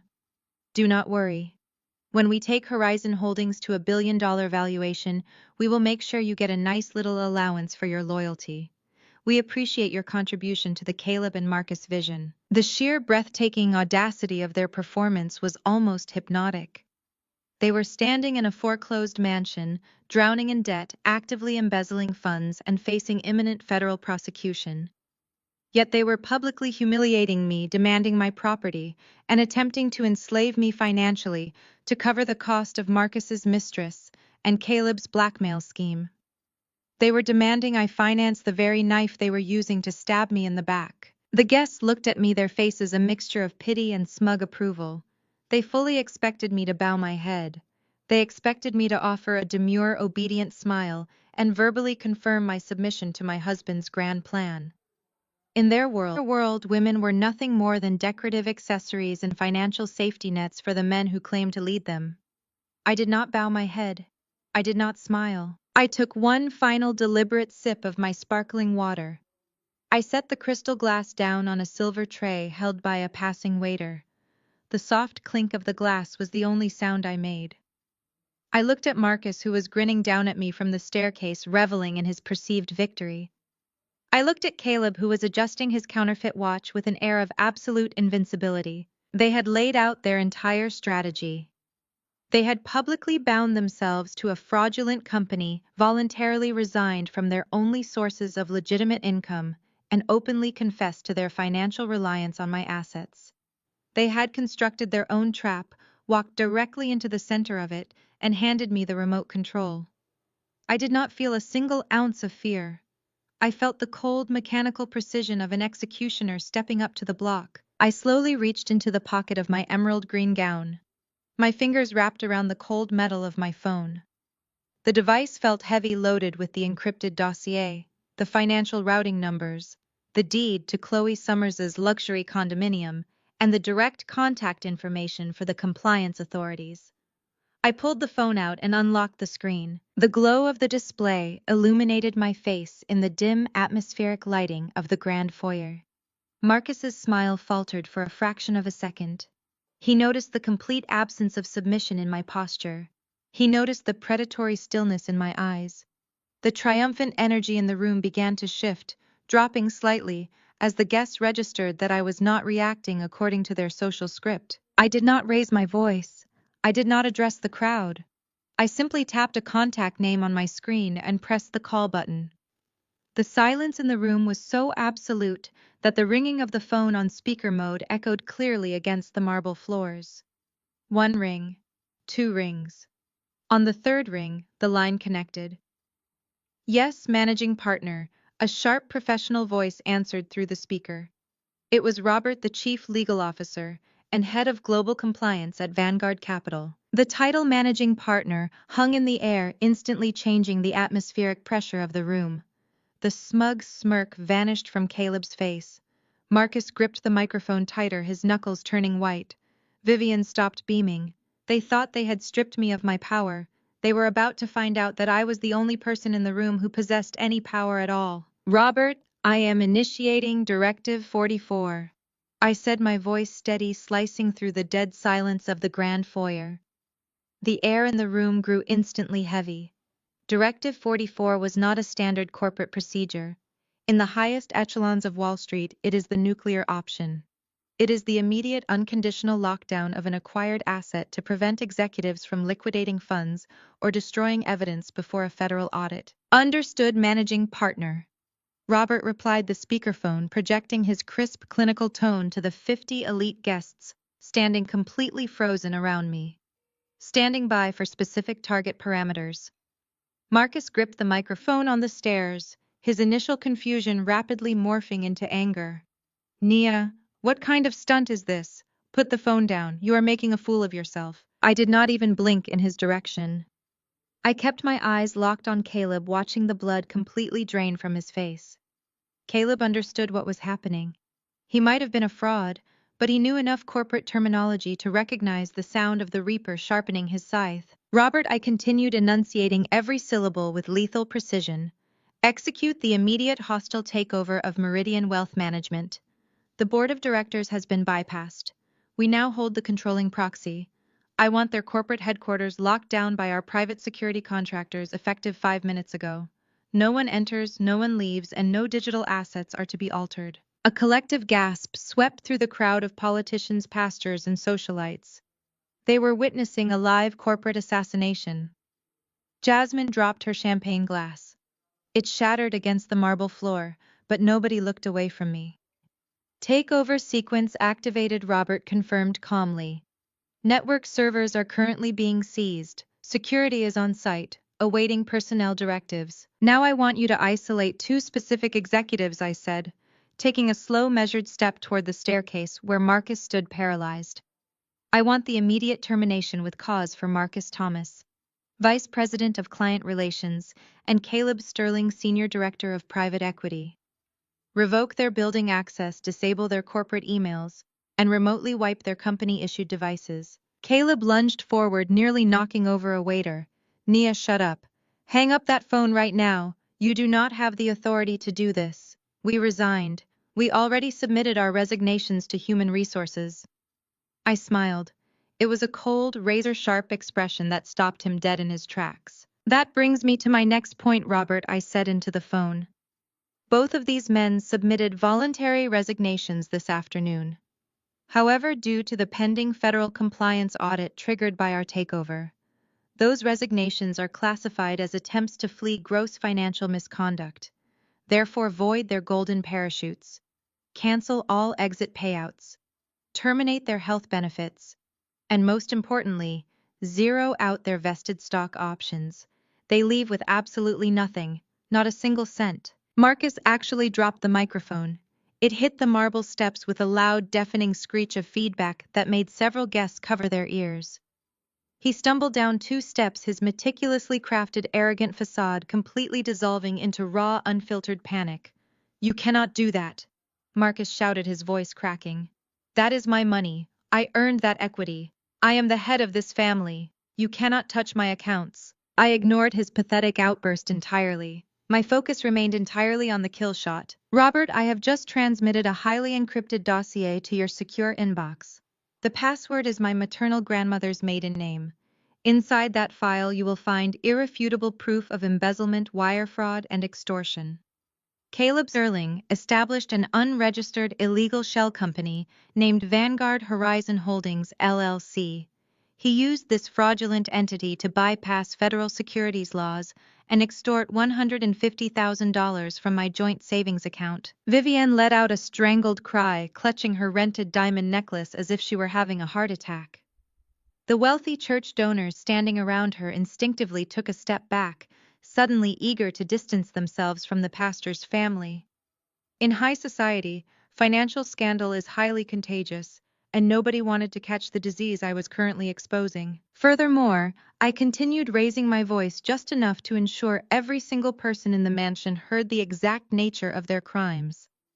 Marcus Thomas willingly facilitated this wire fraud to purchase a luxury condominium in Midtown Atlanta for his mistress, an individual named Chloe Summers, who happens to be Caleb Sterling's former assistant. Caleb has been using this affair to blackmail Marcus, forcing him to launder money to cover Caleb's own catastrophic personal debts. Jasmine let out a blood-curdling scream. She spun around and shoved Caleb hard in the chest. You blackmailed my brother. You used his mistress to steal money from his wife. You told me your trust fund was tied up in probate. You told me we were rich. Caleb tried to grab her hands, his face slick with sweat. Jasmine, baby, calm down. She is lying. She is a bitter, jealous woman making up numbers to ruin us. It is a bluff. It is not a bluff, Robert's voice echoed through my phone speaker, cutting through Caleb's frantic lies. Managing partner, the dossier has been received and decrypted. The wire transfers, the deed of trust, and the geolocation metadata are all verified. Excellent, I said. Robert, draft the formal criminal complaint. I want this dossier submitted directly to our contacts at the Securities and Exchange Commission, the Financial Industry Regulatory Authority, and the White Collar Crime Division of the FBI. Do not wait for Monday morning. Call the regional director at home. Tell them we have a live case of interstate wire fraud and extortion. Copy that, managing partner. FBI liaison is being contacted now. The accounts are frozen. The equity is zeroed. Meridian Wealth Management is officially under your control. Is there anything else that will be all, Robert? I will see you in the boardroom on Monday. I ended the call. The silence that fell over the grand foyer was absolute and suffocating. The string quartet had fled. The catering staff had backed against the walls. The 50 elite guests stood frozen, their mouths slightly open, staring at me as if I had just summoned fire from the sky. I slipped my phone back into the pocket of my emerald green gown. I stood perfectly straight, smoothing a non-existent wrinkle from my skirt. I felt incredibly light, as if gravity had ceased to apply to me.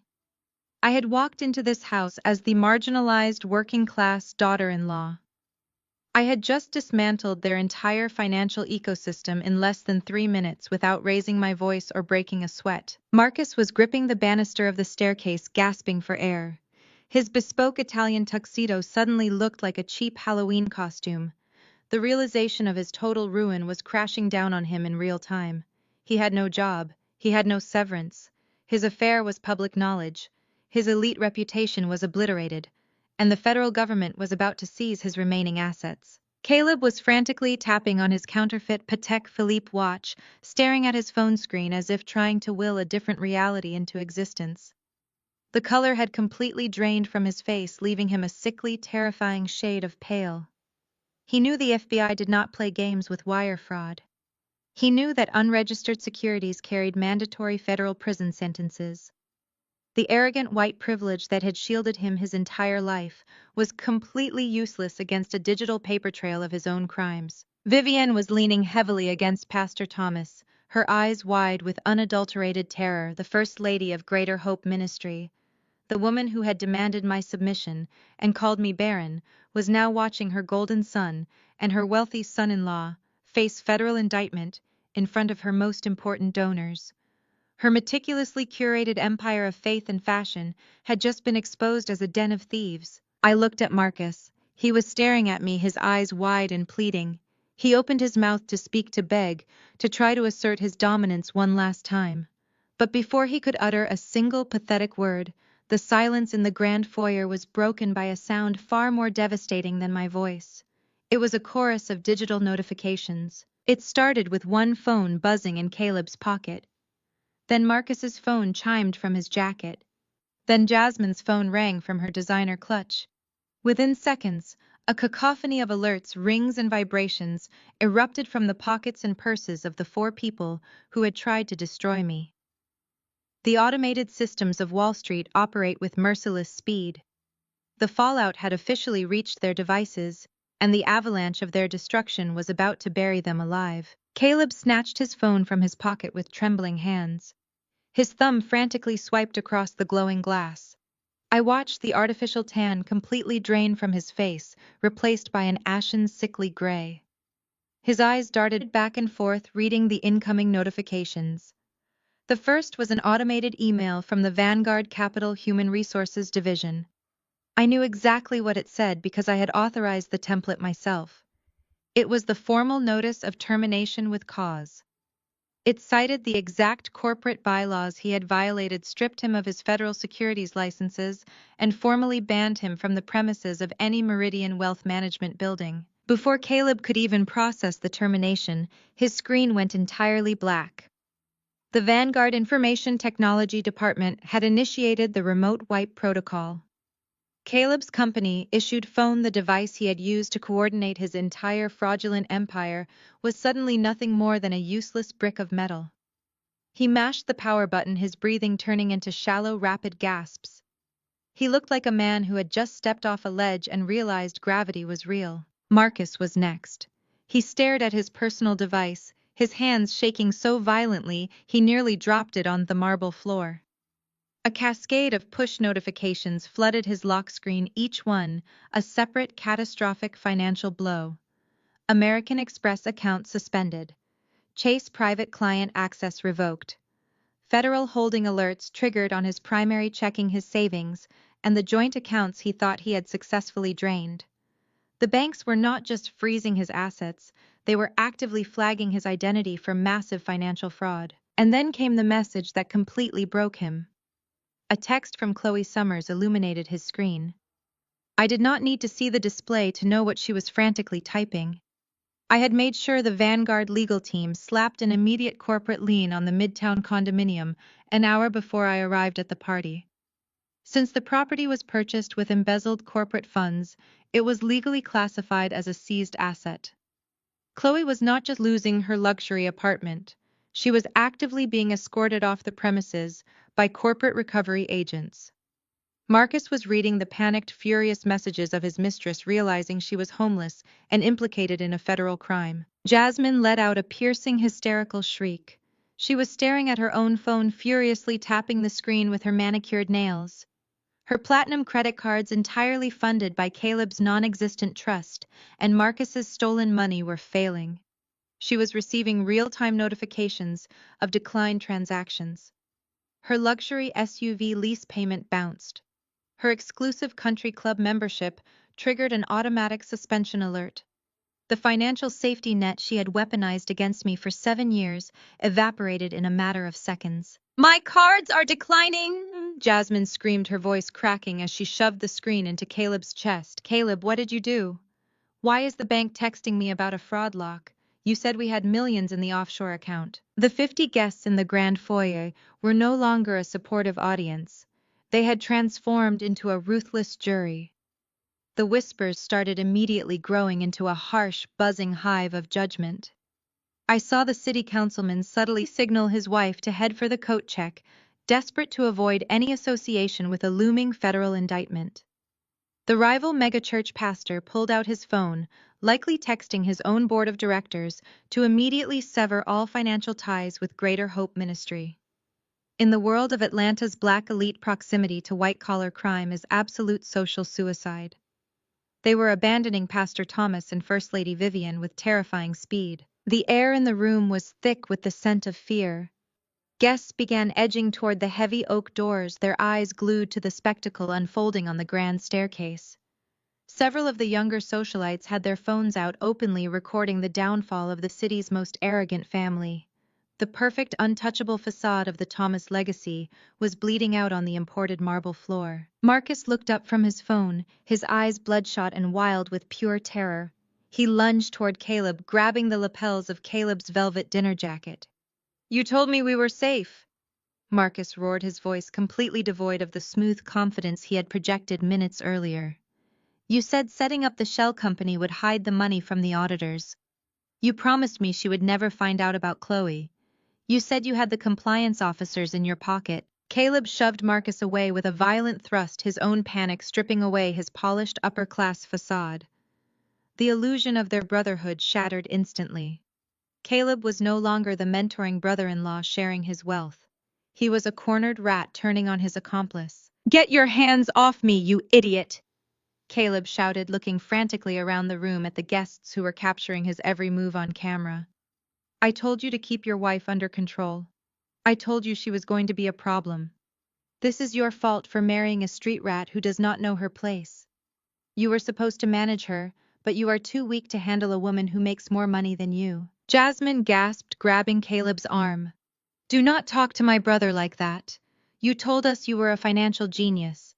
You told us Vanguard Capital was full of dinosaurs we could easily outmaneuver. Caleb turned his rage on his wife, his face twisting into an ugly, cruel snarl. Shut up, Jasmine. You do not know anything about how this world works. You just spend the money. You think your little sorority connections matter when the Securities and Exchange Commission is knocking on the door. You are just as useless as he is. The racism and misogyny. Caleb had carefully masked with fake charm and expensive gifts, finally boiled over. He was a man who believed his whiteness made him invincible, and facing the reality that a black woman had systematically outsmarted him broke his mind. Vivian rushed forward, placing herself between Marcus and Caleb, her silver-beaded gown shimmering wildly. She raised her hands, trying to project the holy authority she used to command her congregation. "Stop this right now!" Vivian ordered, her voice trembling. "Everyone is looking at us. We are a family of God. The enemy is trying to divide us. We need to pray and present a united front. Thomas, do something." Pastor Thomas stepped forward, but he looked like a deflated balloon. The booming voice he used to demand tithes from the pulpit was completely gone. He looked at the fleeing guests, realizing his entire empire of faith was crumbling. His congregation would demand a full accounting of the church finances the moment the news broke. He knew that the missing funds Marcus had funneled to Caleb would inevitably lead federal investigators directly to the church's ledger. "Nia," Pastor Thomas pleaded, looking at me with a desperate, calculating gaze. "Please, we can fix this. You are part of this family. If Marcus goes down, your name gets dragged through the mud too. Cancel the directive. Tell your legal team it was a misunderstanding. We will give you whatever you want. We will make you the chief financial officer of the church." I looked at the man who had spent 7 years treating me like a disposable accessory. He was trying to negotiate with a loaded gun pointed at his head. He still believed he had something I wanted. He still thought I craved a seat at their miserable, corrupt table. I took a slow step forward, my heels clicking sharply against the floor. The remaining guests held their breath. Marcus fell to his knees on the staircase, openly weeping, clutching his useless phone, as if it could magically reverse the devastation. Jasmine was sobbing into her hands, the reality of her impending bankruptcy finally setting in. "I do not negotiate with criminals, Thomas," I said, my voice echoing clearly through the grand foyer, "and I certainly do not accept bribes from a fake pastor who uses his congregation as a personal piggy bank. There is no misunderstanding. There is only the absolute, undeniable truth. And the truth is going to put your son and your son-in-law in a federal penitentiary." The dominoes were not just falling. They were crashing into each other with violent, unstoppable momentum, setting off a chain reaction that would obliterate every single lie they had ever told. The execution was flawless and the carnage was beautiful. I reached into my emerald green designer clutch. It was custom-made and slightly oversized for a standard evening bag, designed specifically to carry the physical manifestation of their total ruin. I pulled out a thick, tightly bound manila folder. I walked deliberately away from the marble pillar and stepped toward the center of the grand foyer, right up to the massive mahogany table holding their towering anniversary cake. I tossed the folder onto the polished wood. It landed with a heavy, definitive smack that echoed over the pathetic, quiet sobs of my husband and my sister-in-law. I looked directly at First Lady Vivian. Her eyes were darting around the room, frantic and wild, searching for a way to spin this disaster into a story of spiritual warfare or demonic testing. I was not going to give her the chance to find her footing. "Open it, Vivian," I commanded. My voice was no longer a whisper, but a sharp, authoritative order that demanded absolute compliance. "Open it and read exactly what your golden son has been doing while you were busy preaching to your congregation about the virtues of a submissive wife." Vivian hesitated. Her hands were shaking so badly that her rented diamond bracelets clattered against the mahogany table. She reached out and flipped open the heavy cover. Pastor Thomas leaned in closely beside her, his breathing shallow and rapid. Caleb stared from a distance, completely paralyzed, his feet glued to the floor because he knew exactly what was inside that folder. The very first document was the deed of trust for the luxury condominium in Midtown Atlanta.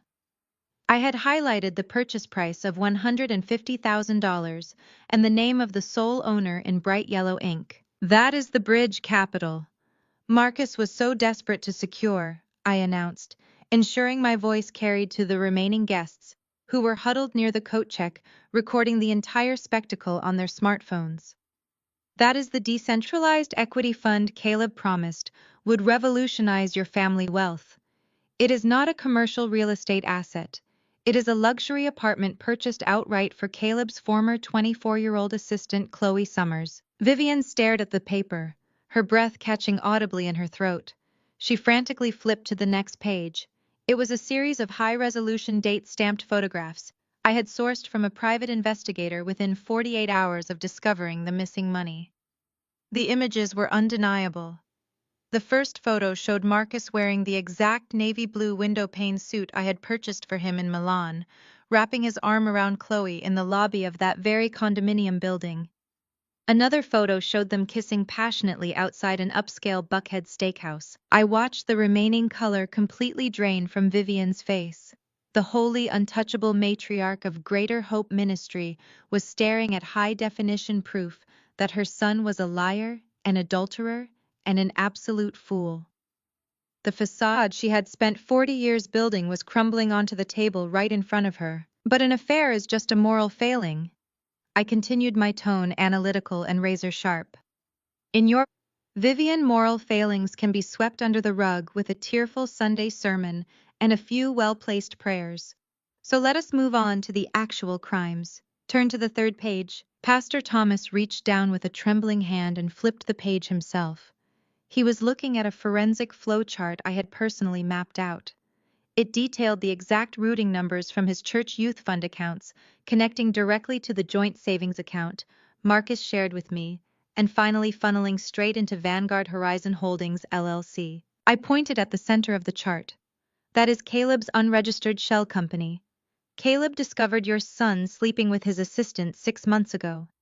But instead of telling his wife, instead of defending the sanctity of your precious family, Caleb saw a financial opportunity. Caleb is completely broke. His trust fund is a mirage. He is drowning in debt. So he blackmailed your son.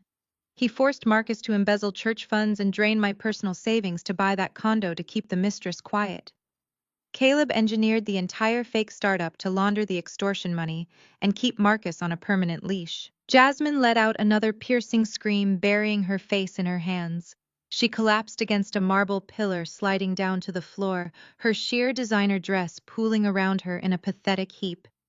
Her white knight, the wealthy sage she had used to belittle me for 7 years, was nothing but a broke, manipulative extortionist who had leveraged her own brother's infidelity to pay his credit card bills. Marcus remained on his knees on the staircase, weeping uncontrollably, begging for his mother to look at him. "Mom, please," Marcus sobbed, reaching a hand out toward Vivian. "It was a mistake. Caleb forced me. He said he would tell you and Dad. He said he would ruin the church. I was just trying to protect our family." Vivian slowly looked up from the dossier. The transformation in her face was terrifying. The panicked, praying mother was completely gone. In her place was a cold, calculating narcissist, whose entire kingdom had just been set on fire. She did not look at Marcus with maternal forgiveness. She looked at him with pure, unadulterated disgust. He had not just sinned. He had committed the ultimate crime in her eyes. He had gotten caught, and he had exposed her to public humiliation in front of Atlanta's elite. "You absolute fool," Vivian hissed, her voice venomous and harsh. "You weak, pathetic fool. You handed the keys to our ministry to a white con artist because you could not keep your pants zipped. You have destroyed everything Thomas and I spent 40 years building." Marcus flinched as if she had physically struck him. He curled into himself on the stairs, utterly broken, realizing that his mother's unconditional love was entirely conditional on his ability to make her look good. Pastor Thomas gripped the edge of the mahogany table, gasping for air. The financial documents in front of him were a death sentence. He knew that when the FBI audited the church youth fund, they would not just find Marcus's embezzlement. They would find decades of Thomas and Vivian's own financial mismanagement, the skimming, the luxury car leases, disguised as church expenses, the private jet flights written off as mission trips. The dossier I dropped on that table was the thread that was going to unravel their entire fraudulent existence. I stepped closer to the table, looking directly into Vivian's eyes. You brought me into your library earlier today, I said softly, but with enough force to cut through the quiet sobbing in the room. You told me that a woman of God stands behind her husband. You demanded that I sign over my premarital home to fund this exact extortion scheme. You called me barren. You called me trash. You told me I had the stench of the projects on me. Vivienne could not maintain eye contact. She looked down at her shaking hands, entirely stripped of her fake piety and her unearned authority. You thought your status made you untouchable, I continued. You thought you could use my hard-earned wealth to clean up your son's messes. But your son is a coward, your son-in-law is a criminal, and your entire empire is a mirage. I am not the trash in this room, Vivienne. I am the only one who actually owns the clothes on my back. The guests who had not yet fled were capturing every second of this destruction on their phones.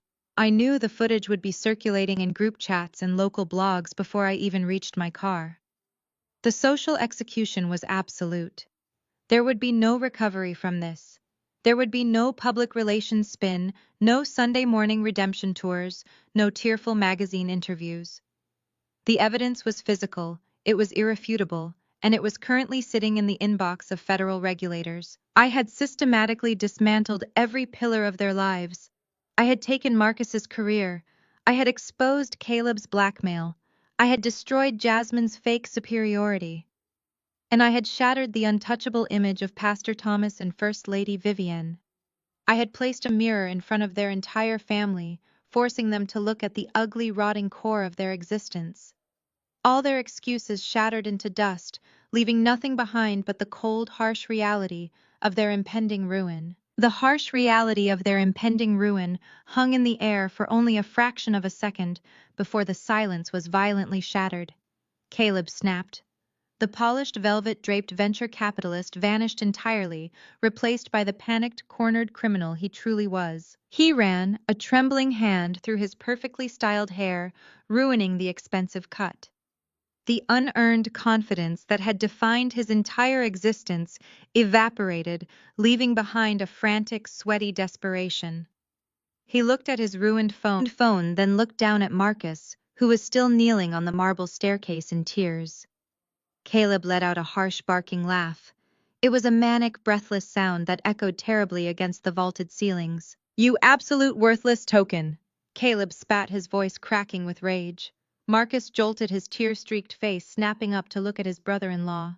"Do not talk to me like that," Marcus shouted weakly, trying to stand up but stumbling against the banister. "I will talk to you however I want," Caleb roared, dropping his broken phone onto the floor. "I spoon-fed you the easiest laundering structure in the history of finance. All you had to do was keep your mouth shut, keep your zipper closed, and let me handle the adults. But you could not even do that. You left a digital trail so wide a first-year accounting student could find it. You dragged me into a federal indictment because you are too incredibly stupid to function without someone holding your hand. Do not speak to my son that way in my house." Vivienne shrieked, her maternal instincts momentarily overriding her terror.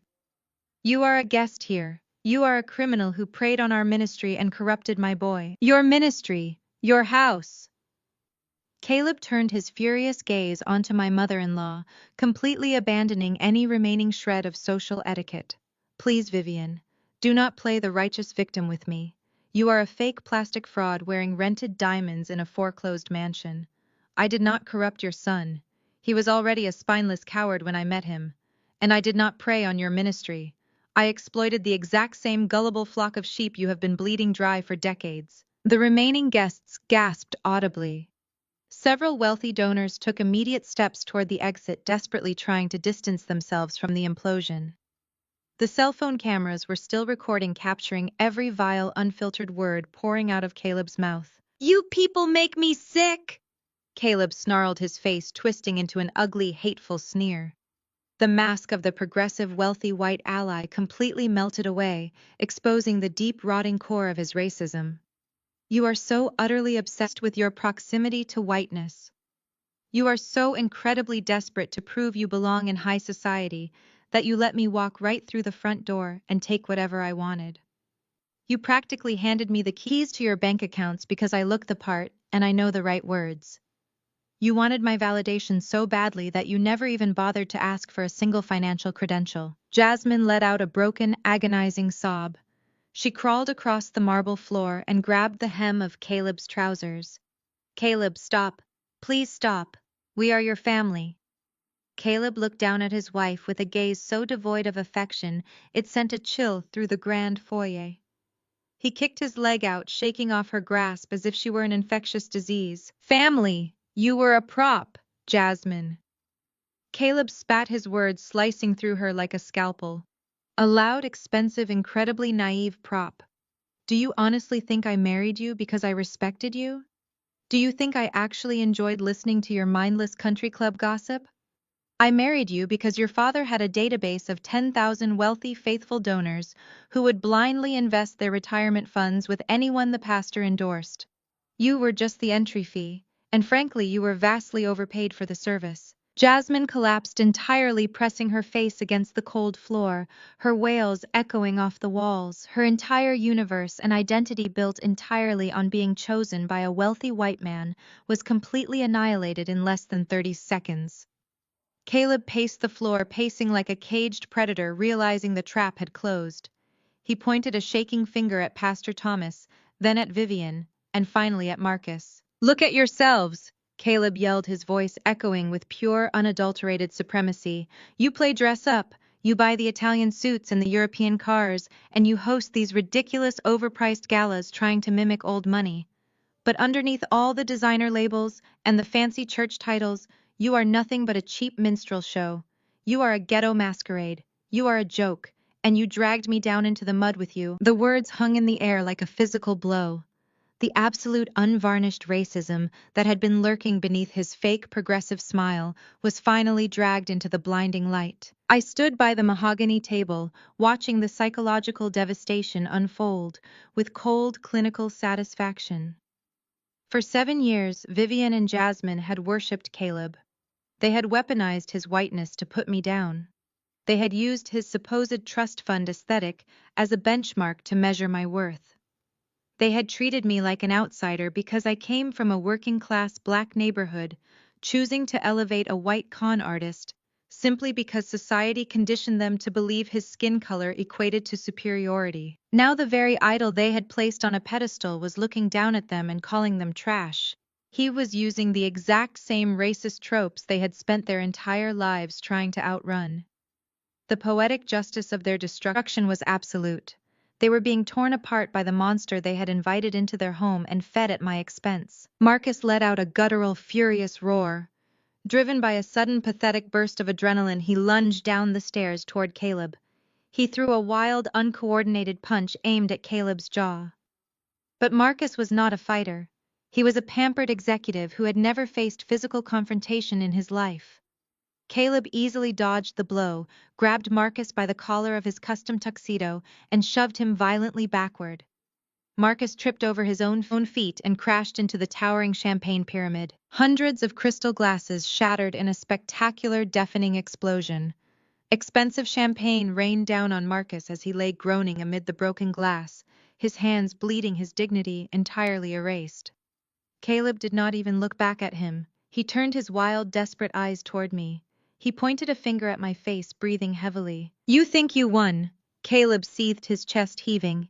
You think destroying us makes you one of us. You are just an angry, vindictive woman who got lucky with a few spreadsheets. When the feds come, I will cut a deal. I will roll over on Marcus and Thomas so fast their heads will spin. I am a first-time non-violent offender from a good neighborhood. I have real lawyers. I will walk away from this with probation, and you will still just be a diversity hire. I did not flinch. I offered him a slow, terrifying smile. You do not have lawyers, Caleb, I stated, my voice cutting through his delusional rant with absolute authority. Your accounts are frozen. The retainer for your high-priced legal team was paid using funds routed through Vanguard Horizon Holdings LLC, which means those assets are already seized by the federal government under civil asset forfeiture laws. Caleb's mouth opened, but no sound came out. The realization hit him like a freight train. You are not a first-time offender. I continued, stepping closer so he could see the absolute certainty in my eyes.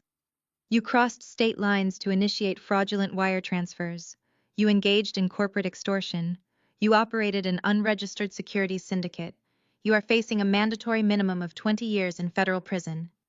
And no prosecutor is going to offer a plea deal to the mastermind of the operation when they already have all the forensic evidence they need.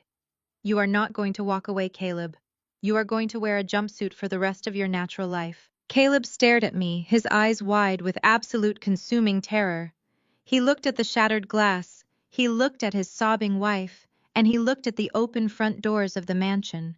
He did not say another word. He turned and sprinted. He shoved his way past the few remaining guests in the foyer, abandoned his wife on the floor, and bolted out the front doors into the humid Atlanta night. He was running from a federal indictment that was already waiting for him. I turned my gaze back to the ruins of the Thomas family. Jasmine was weeping into the marble. Marcus was bleeding amid the shattered crystal. Pastor Thomas was clutching his chest, staring blankly at the ceiling. And First Lady Vivian was kneeling on the floor, her pristine white gown soaked in spilled champagne, looking at the wreckage of her fake, pathetic empire. The elite facade had collapsed completely from the inside out, and I was the only one left standing. The heavy, suffocating silence of the grand foyer was broken only by the sound of dripping champagne and Jasmine's ragged breathing. I remained in the center of the room, completely untouched by the wreckage. Vivian slowly pulled herself up from the marble floor. Her pristine white gown was ruined, stained with alcohol and defeat. She looked at Marcus shivering in the glass, then at the open doors where Caleb had fled. Finally, her eye locked onto me.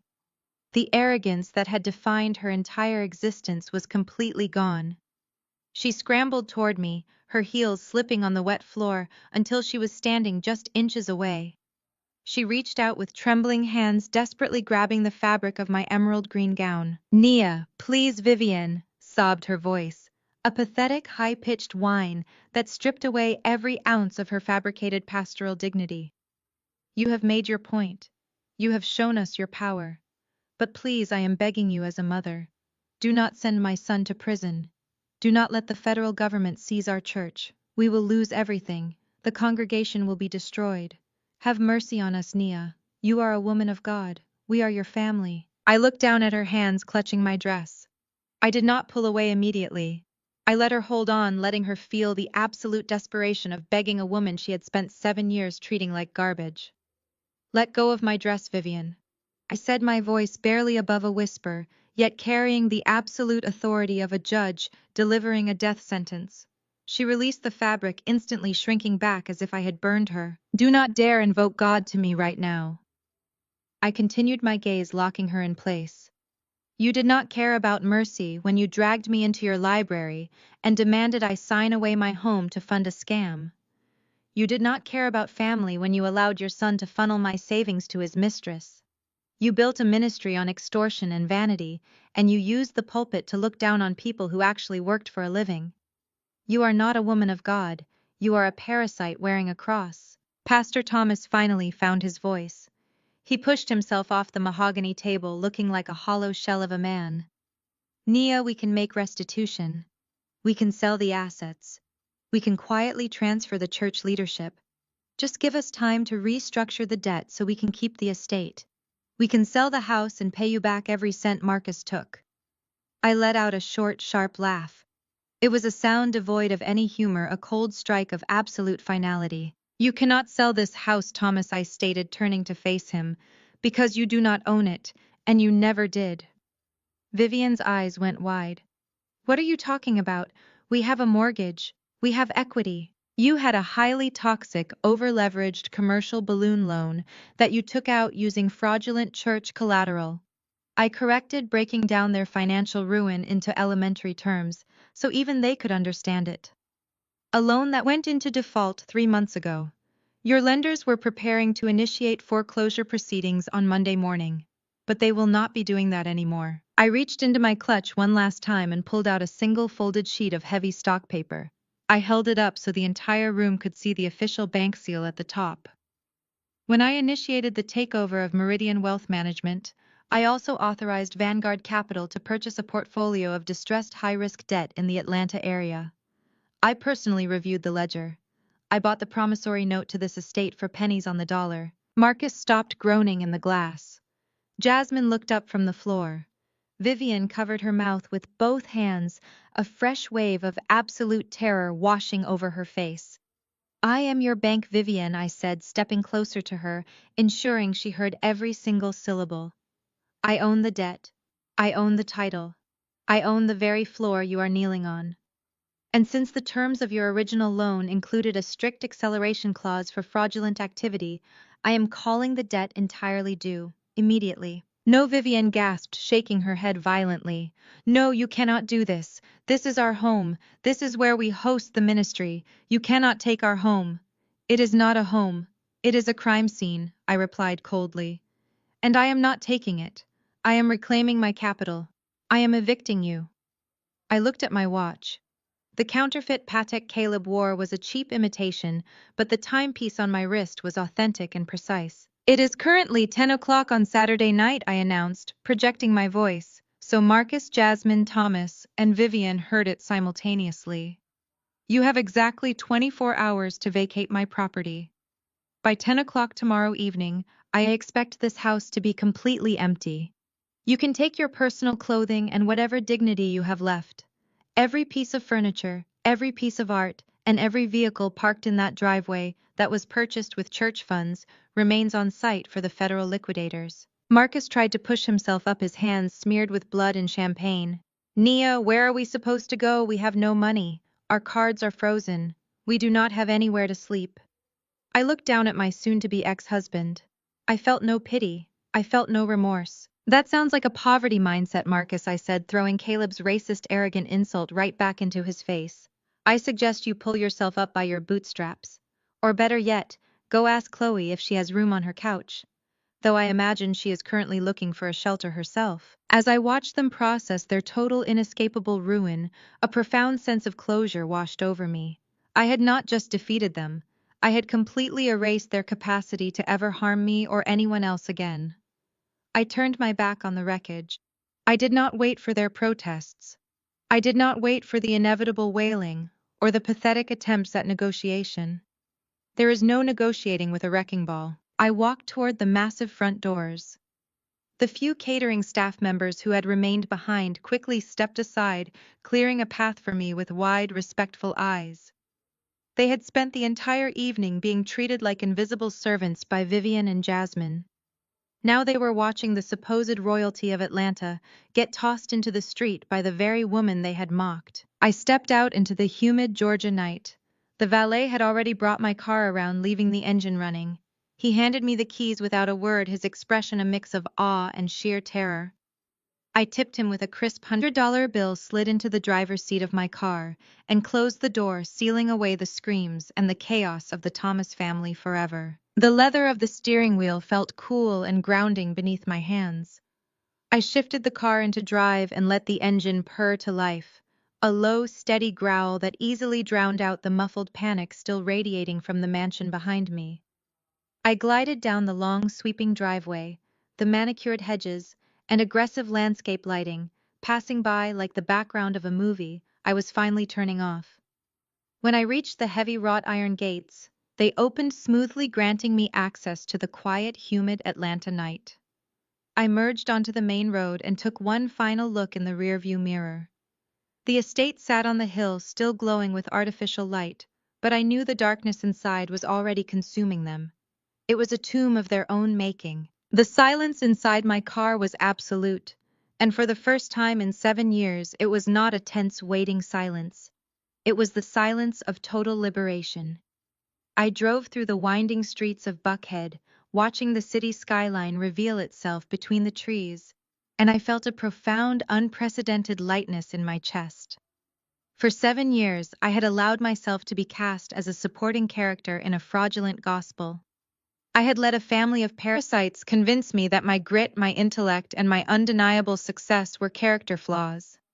They had weaponized my working-class background, trying to make me feel inadequate because I had built my wealth with my own 2 hands, instead of inheriting it from a hollow lineage. They expected me to shrink.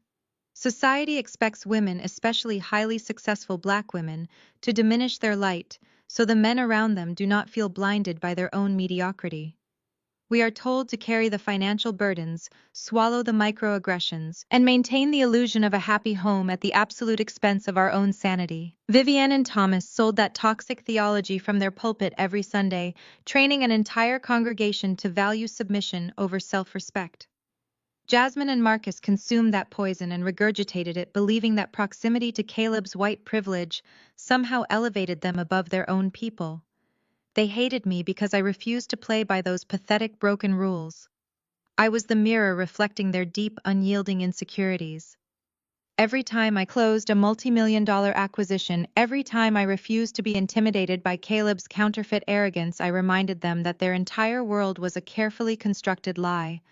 They tried to break me because they were already broken. But I refused to be their victim. I refused to let my hard-earned legacy be hijacked to fund the dirty secrets of a spineless man. There is a deeply ingrained narrative that tells us to simply walk away from toxic situations, to take the high road, to leave things in the hands of fate or karma. But on Wall Street, you learn very quickly that karma is not a reliable investment strategy. Sometimes taking the high road means you just get run over by a different bus. If you want true freedom, you do not just walk away from the table.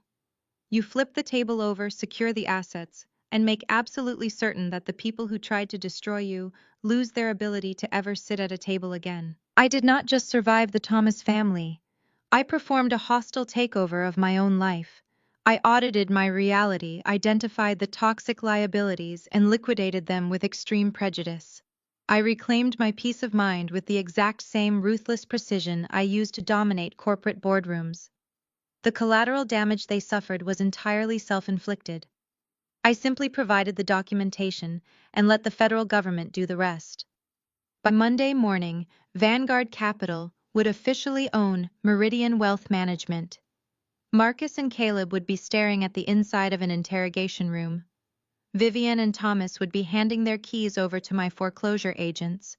And I would be sitting at the head of the most powerful executive table in the city, completely unbothered, commanding a 9-figure portfolio with absolutely no dead weight holding me down. True power is not about the money you accumulate or the titles you hold.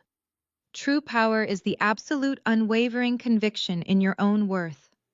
It is the refusal to apologize for your brilliance. It is the courage to look at the people who demand your submission and tell them exactly what the price of your peace is going to cost them. I paid my dues, I secured my assets, and I walked out of that mansion a completely free woman. If you are watching this right now, I want you to take a very close look at your own life.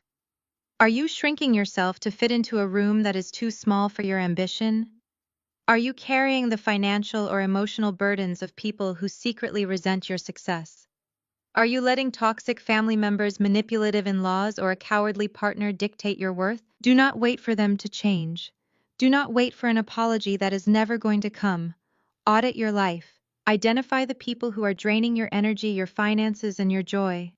Stop asking for a seat at their miserable table and start building your own empire.